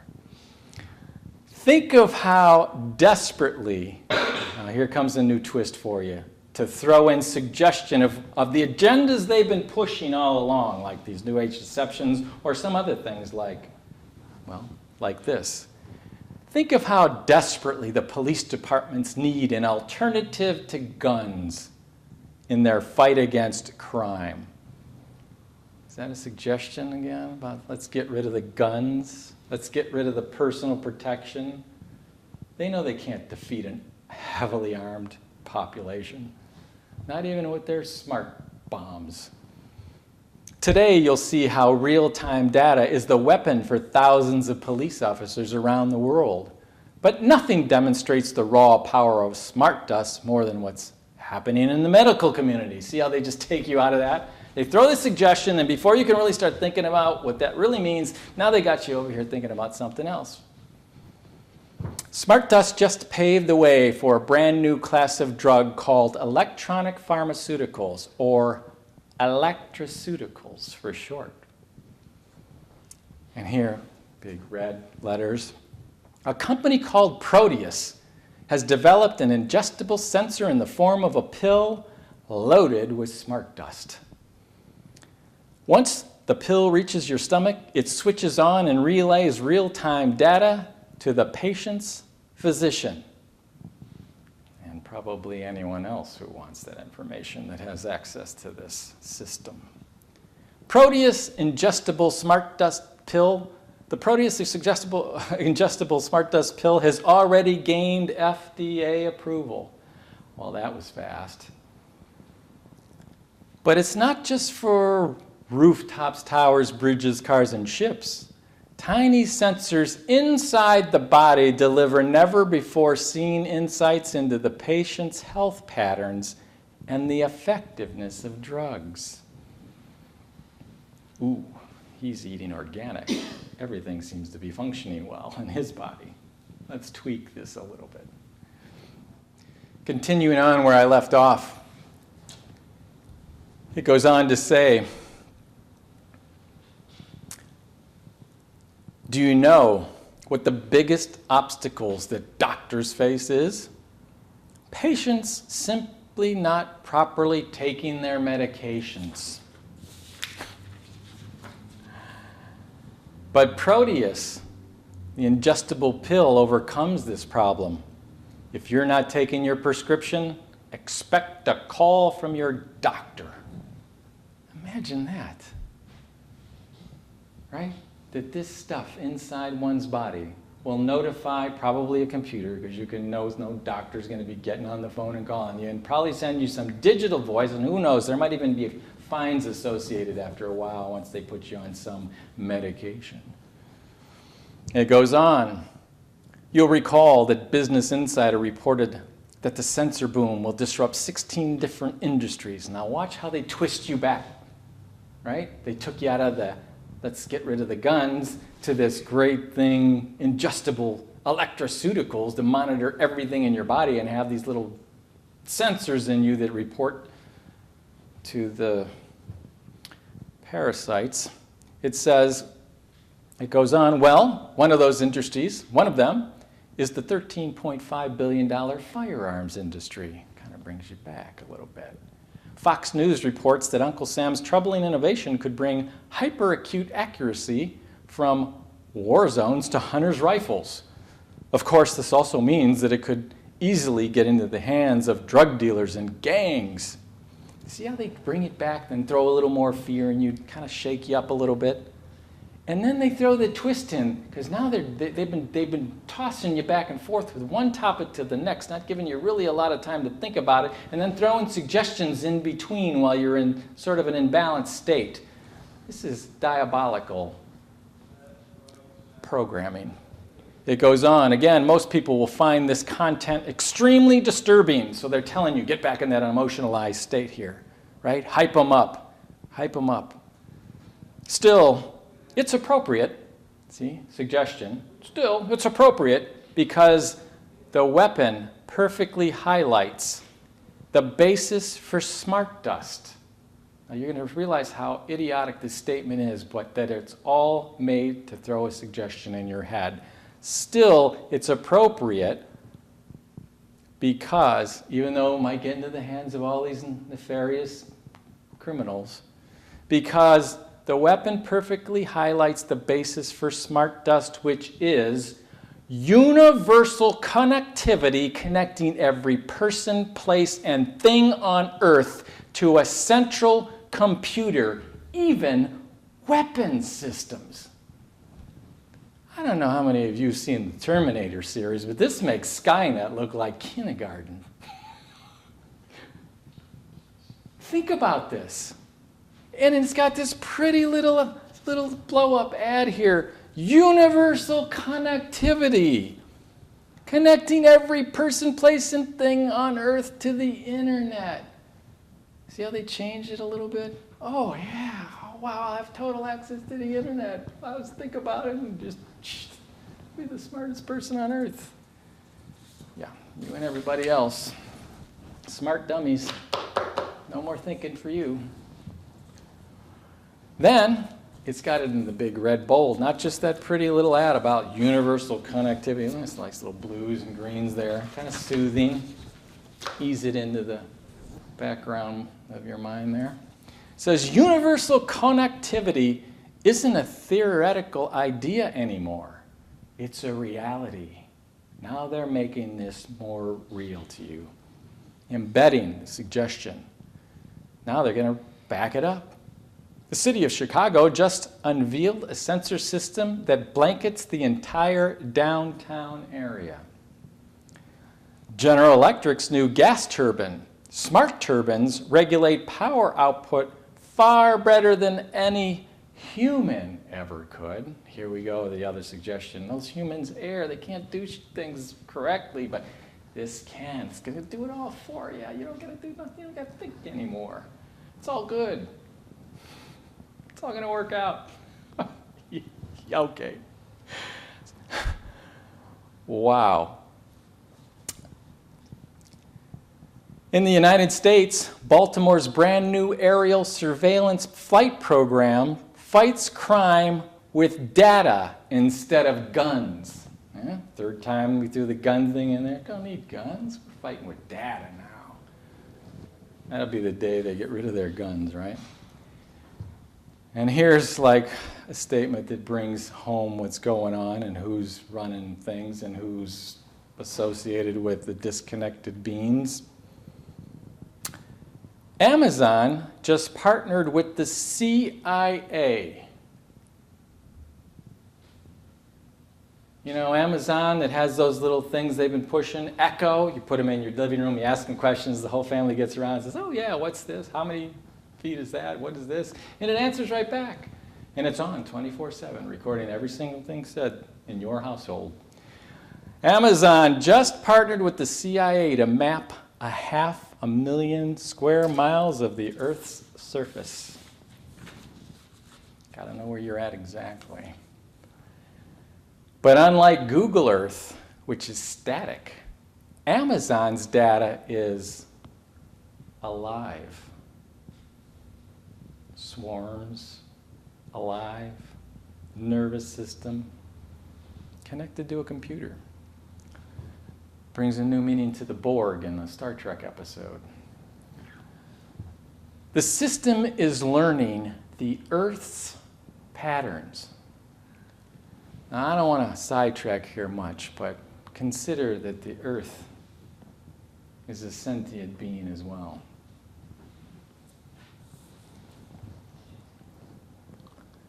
Once it has enough data, it could begin managing,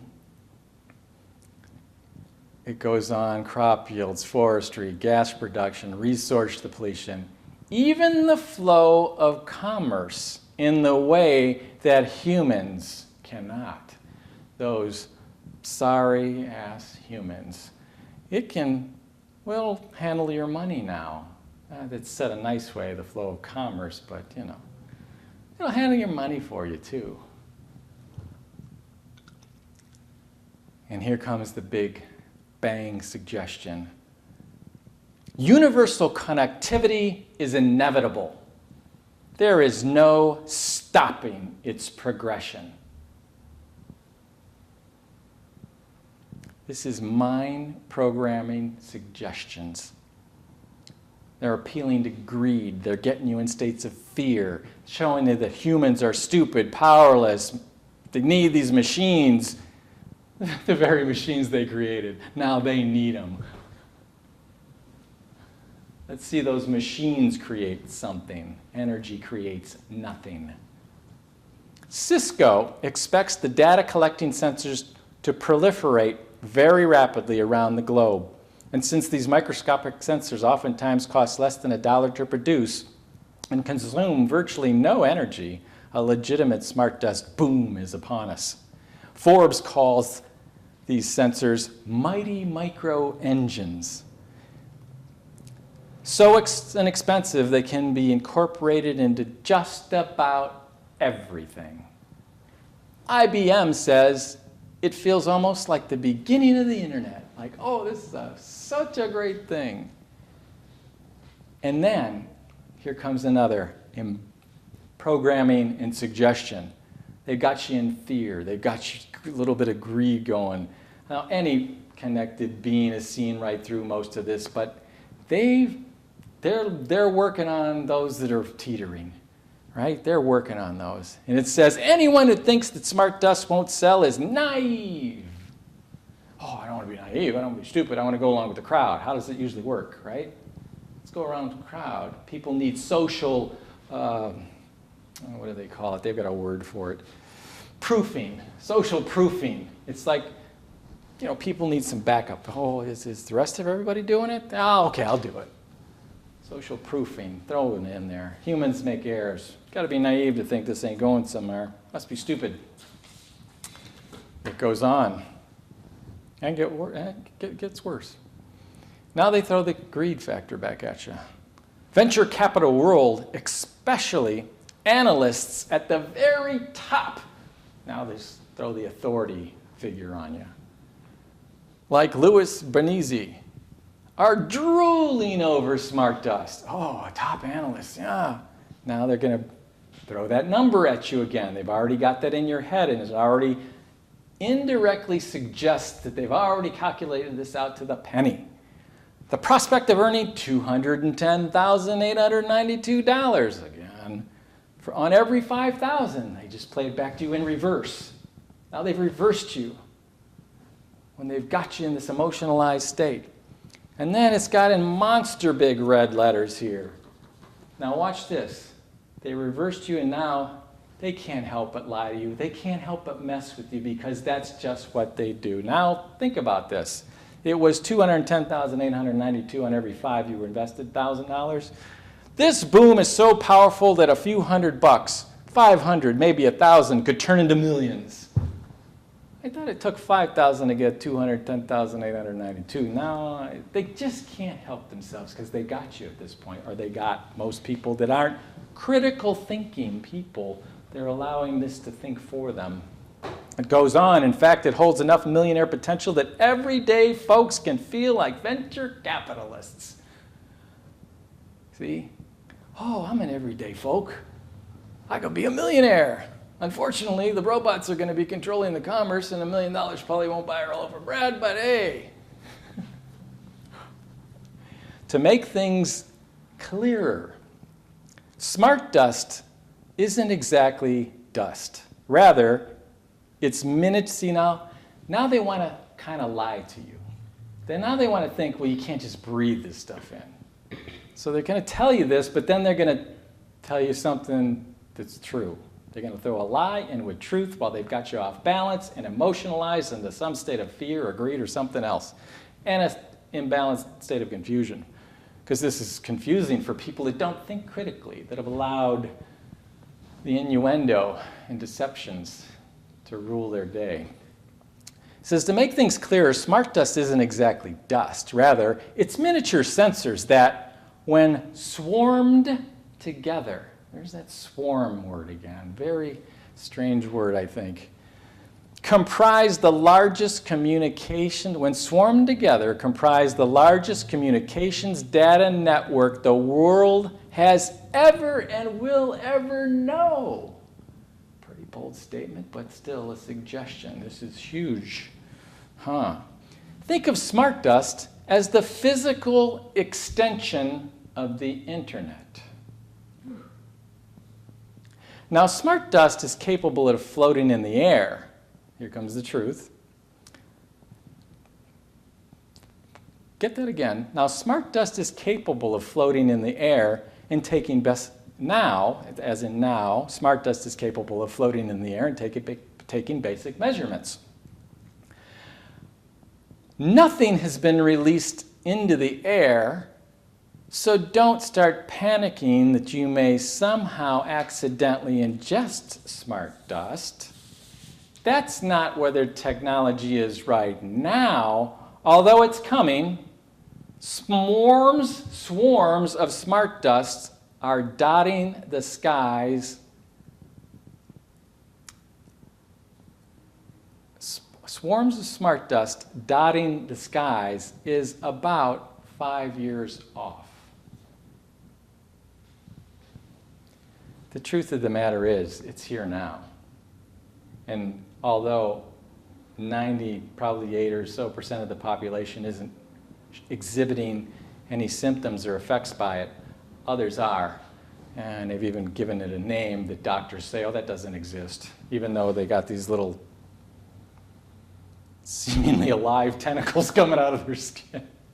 And there's so much YouTube on this. And we know somebody personally that actually discovered this stuff in them. It makes chemtrails look like something more desirable. It's going on right now, people, and they're telling it to you. They told it to you right here. First, they're telling you, oh, don't worry, you can't ingest it. But then they're telling you nothing's been released into the air, but it has. And it tells you don't start panicking that you might accidentally, they say ingest, what they meant to say was breathe it in. That's not where the technology is now, although it's coming. Swarms of smart dust dotting the skies is about 5 years off. And then, watch how they twist you again. They take you out of that place that most people would start to be really concerned, and they get the big red letters, but getting rich is about being in first and out. First in, first out. First in, first out. Now let's get back to the greed part. Right on cue, a new bill is quietly working its way through Congress called the Digit Act. And I looked that up. I give you the Digit Act. It was introduced to Congress only a few months back in September.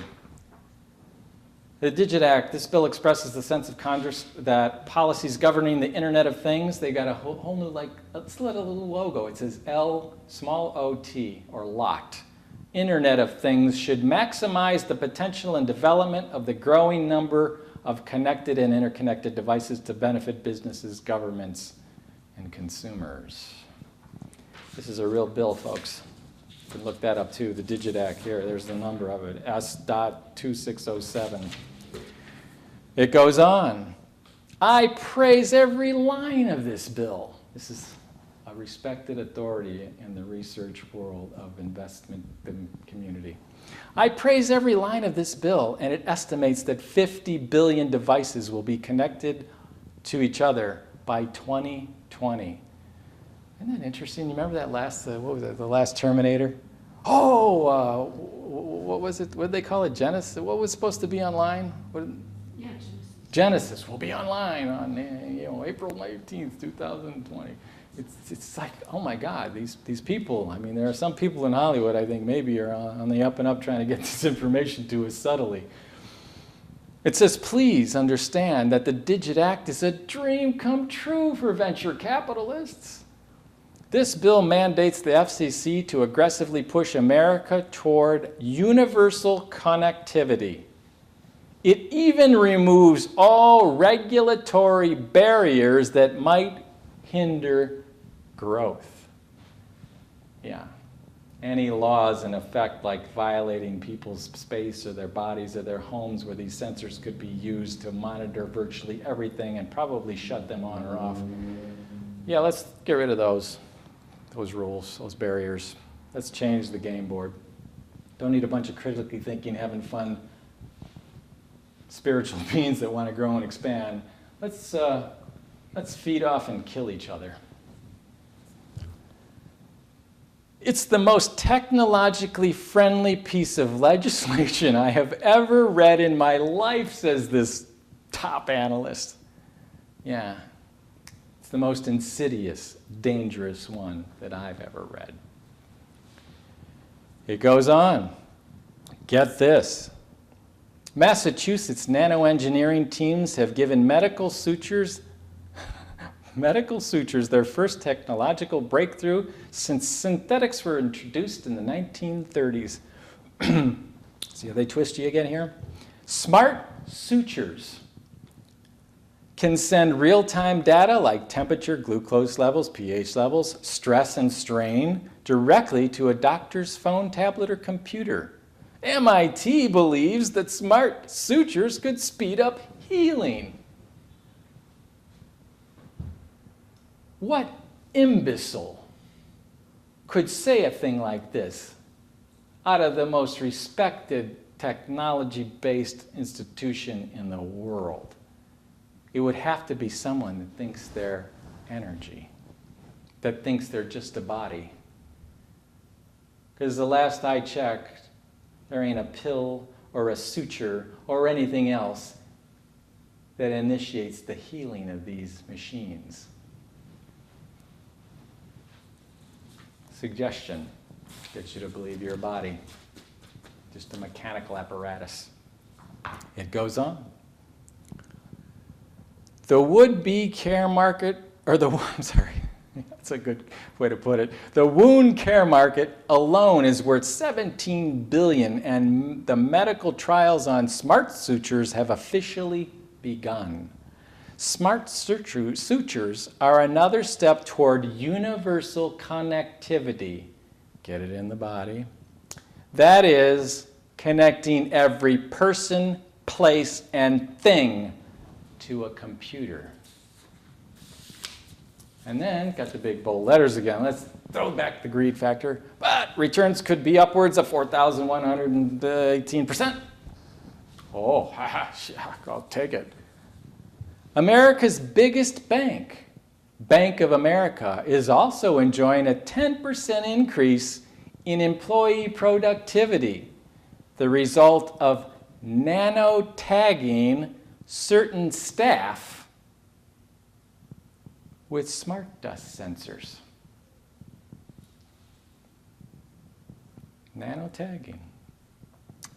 It is often said that a truly advanced technology is indistinguishable from magic. Now, these little smart dust particles are magic. Ooh, everybody wants a little bit of magic. I want some of that. Smart dust is the latest proof of this so-called magical ability. We've been able to develop microscopic sensors roughly the size of a grain of sand. You could fit dozens of them on a fingertip. It is the first stage of meaningful deployment toward universal connectivity, which is a key signal that it's time to make the first round of investments. Let's roll that universal connectivity back into them. But you better invest now, or you be out of luck.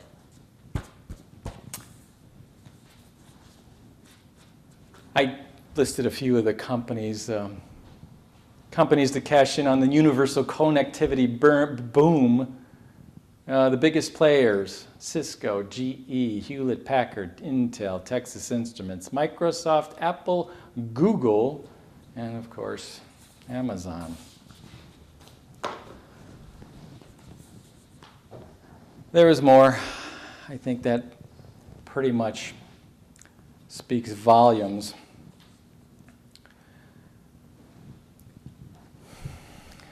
volumes that the ramification of this technology, think about it, in terms of the control it will enable those that control it. Well,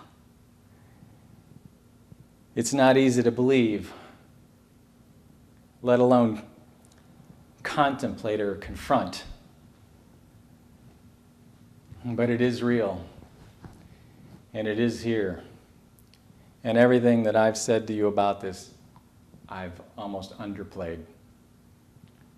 From those that have found it in their bodies to the thing they call it, Morgellons, I believe.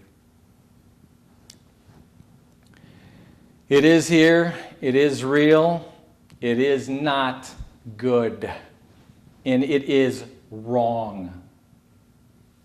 It changes all the rules of this game here on earth, and thereby will destroy the earth and the humans that inhabit it, and the parasites that want to live high on the hog until that destruction takes place, which they'll die along with it, but they don't care.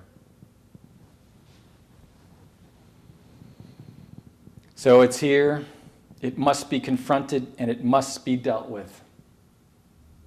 And that's the message I'm bringing to you tonight, to look into this, to consider what I've said here, to play this over and over again.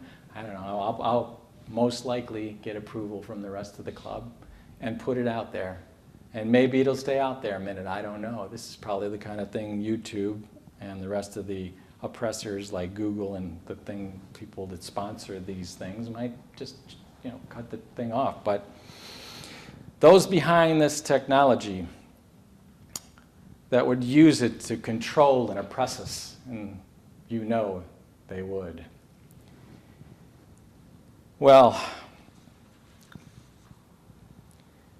it must be stopped. It must be dealt with. And they would have us believe this article, that this universal connectivity of everything and everyone is inevitable, that it can't be stopped, that it's magic. And that the very humans that invented it are just prone to err and can't do these things on their own and need the help of this smart dust. But these are all lies. All deceptions. In fact, all these devices we use to communicate are almost a joke. Because once you realize what you are and who and what and how you're connected, you don't need a phone.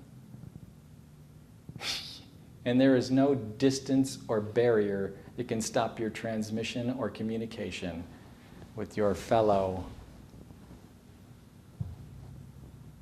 connected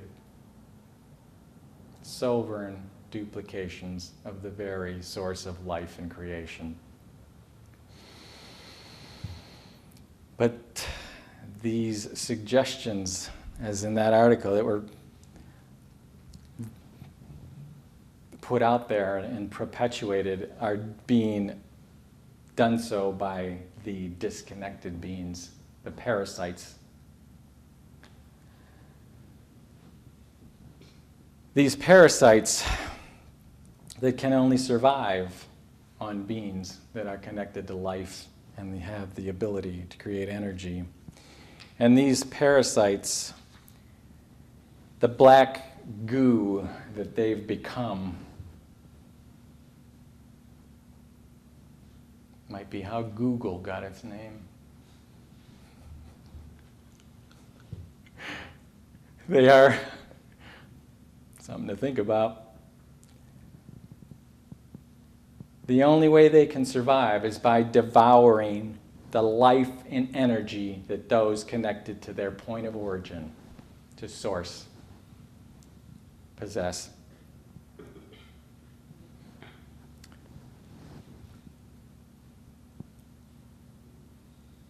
Essentially, by feeding off of us.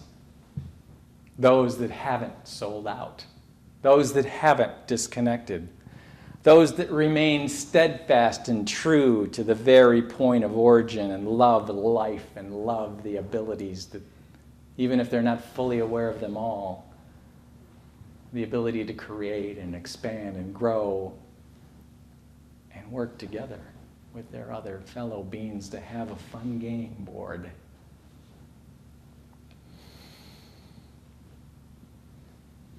And the only way that these contemptible parasites can gain any power or control over us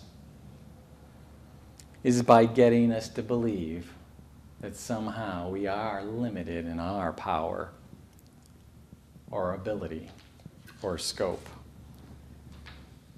And we have no limits. I'm here to suggest, I'll throw my own suggestions in there, but do your research and you'll find that those suggestions are well backed up by sound reasoning and physical proof. Physical reflections of what's going on from this world. Because these beings know that without us, they're done. And all it takes to defeat them, all it takes to defeat them, all it takes to defeat these parasites is to recognize what you are. The very core and title of the training and the first level of this club, to give people a solid foundation, an unshakable foundation upon which to build anything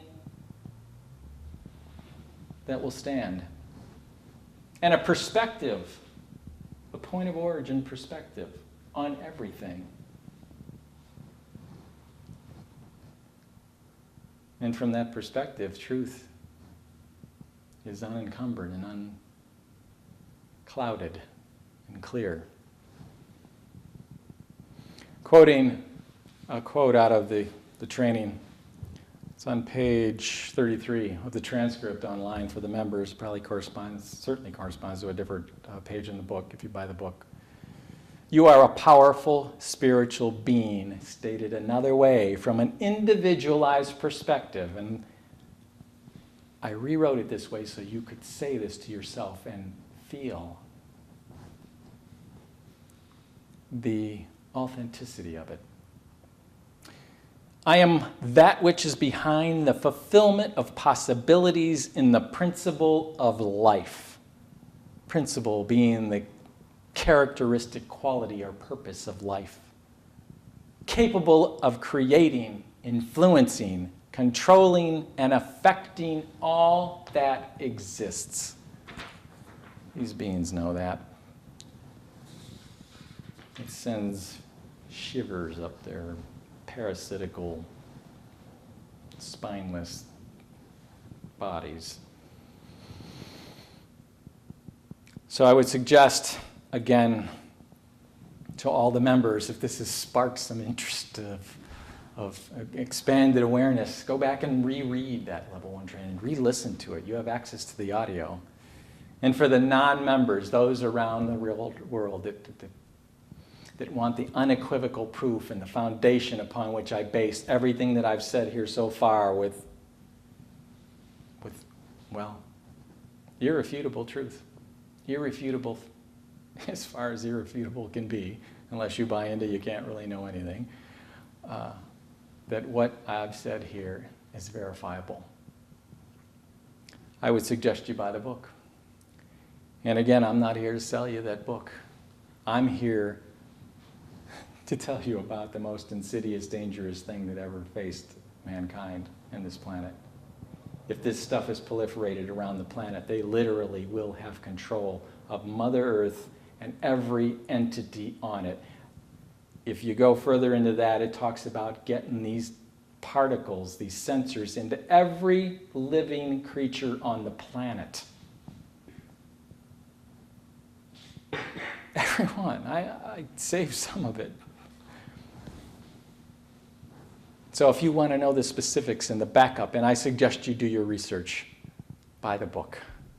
That money doesn't go in my pocket. It goes into the club's coffers so that I can do seminars like this and buy the equipment and do the things necessary to get this information out to the members. And in this case, we're like the watchmen spoken about in Ezekiel. And if we don't put it out there, I guess you could, their blood is on our hands. If we do put it out there and they don't listen, well, we've done what we can. So the simplest and easiest way to defeat them, even this smart dust of theirs. Number one, the spiritual thing, the non-physical thing is do your work, do what's necessary. Remember what you are. Recognize that there is nothing these things can do, or any entity can do to harm you without your agreement. Remember the power and ability that we have individually and collectively to create anything. But it will take some effort. You have to do the doingness. You have to do your part. You know, Henry Ford said something about thinking, and I'm sure a lot of people think they know what I'm about to say, but I assure you they don't. Henry said, thinking is the hardest work there is, which is the probable reason why so few engage in it. It's hard work to discover what you are. Once you blow the barriers and clear a few things out by doing your research, the payoff is extraordinary. So if you'll do the spiritual work to remember, evolve, and become more, the very purpose from the beginning, from the source, from God, call this source what you want. I think source more accurately describes the very origin point of life and creation. It's the source. If you'll do the reading, the learning, the understanding, the payoff is the remembrance of the freedom and power that, well, you can probably only scarcely imagine right now. And if you want to protect these physiological structures, you think, oh no, well, what if I breathe this stuff in? This is why the huge chemical onslaught. Because a healthy body with its immune system intact, with optimal health, will throw this stuff out like the invader that it is. It recognizes smart dust. I told you people have gotten it. Healthy people don't get it. Most of the population don't get it. Even these weakened immune systems from all this garbage they throw into the food system in the air.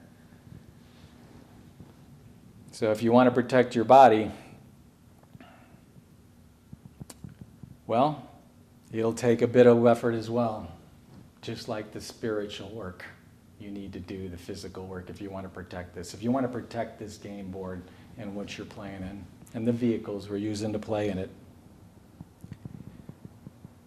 But the payoff of doing the work, the spiritual work and the physical work, the payoff is exponential. We win the game. We win the game.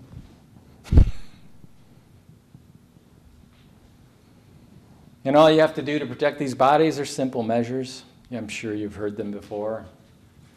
Don't eat those genetically modified foods. They're modified for a reason. Don't eat anything man-made for that matter. Old Jack LaLanne bouncing around into his 90s said, if man made it, don't eat it. Don't get vaccinated. Don't let them pour those mercuries and hard metals into your body to harm your immune system. Eat organic.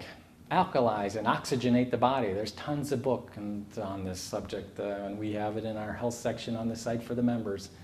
And for the people that are not members, there's plenty of stuff out there. You'll find it. If you look for it, if you search for it, you'll find the truth.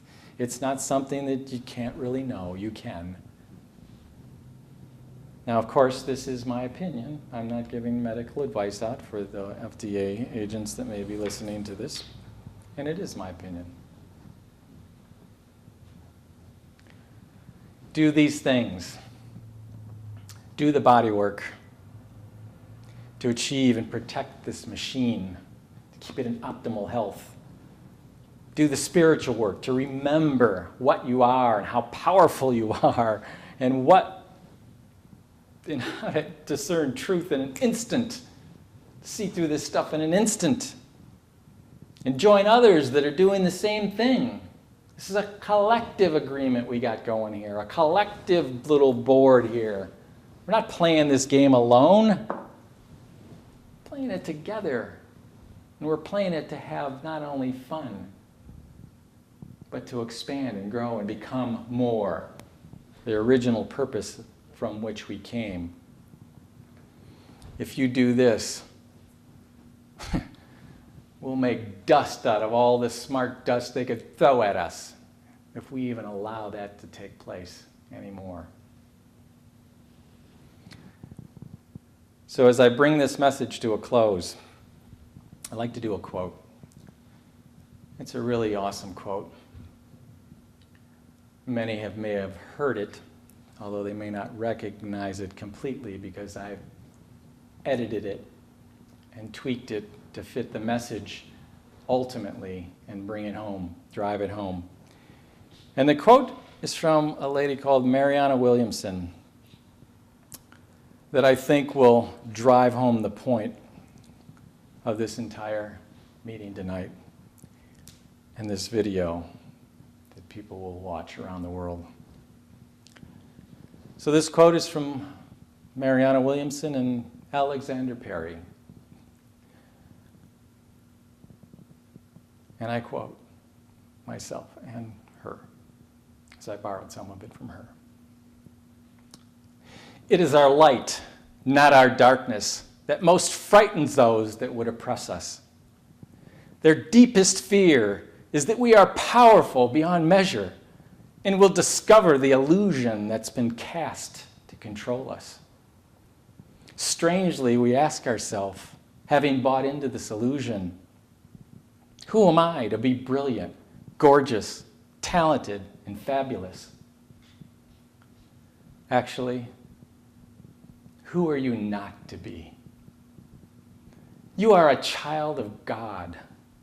You are the progeny of and connected to the source of all creation. Your ignorance of this, or plain small, does not serve the world. There's nothing enlightened about accepting the status quo or non-resistance or confront of that which obstructs your sovereignty. We were born to expand, become more, be free, and to manifest the glory of the source of all creation that is within us. And it's not just in some of us, it's in everyone.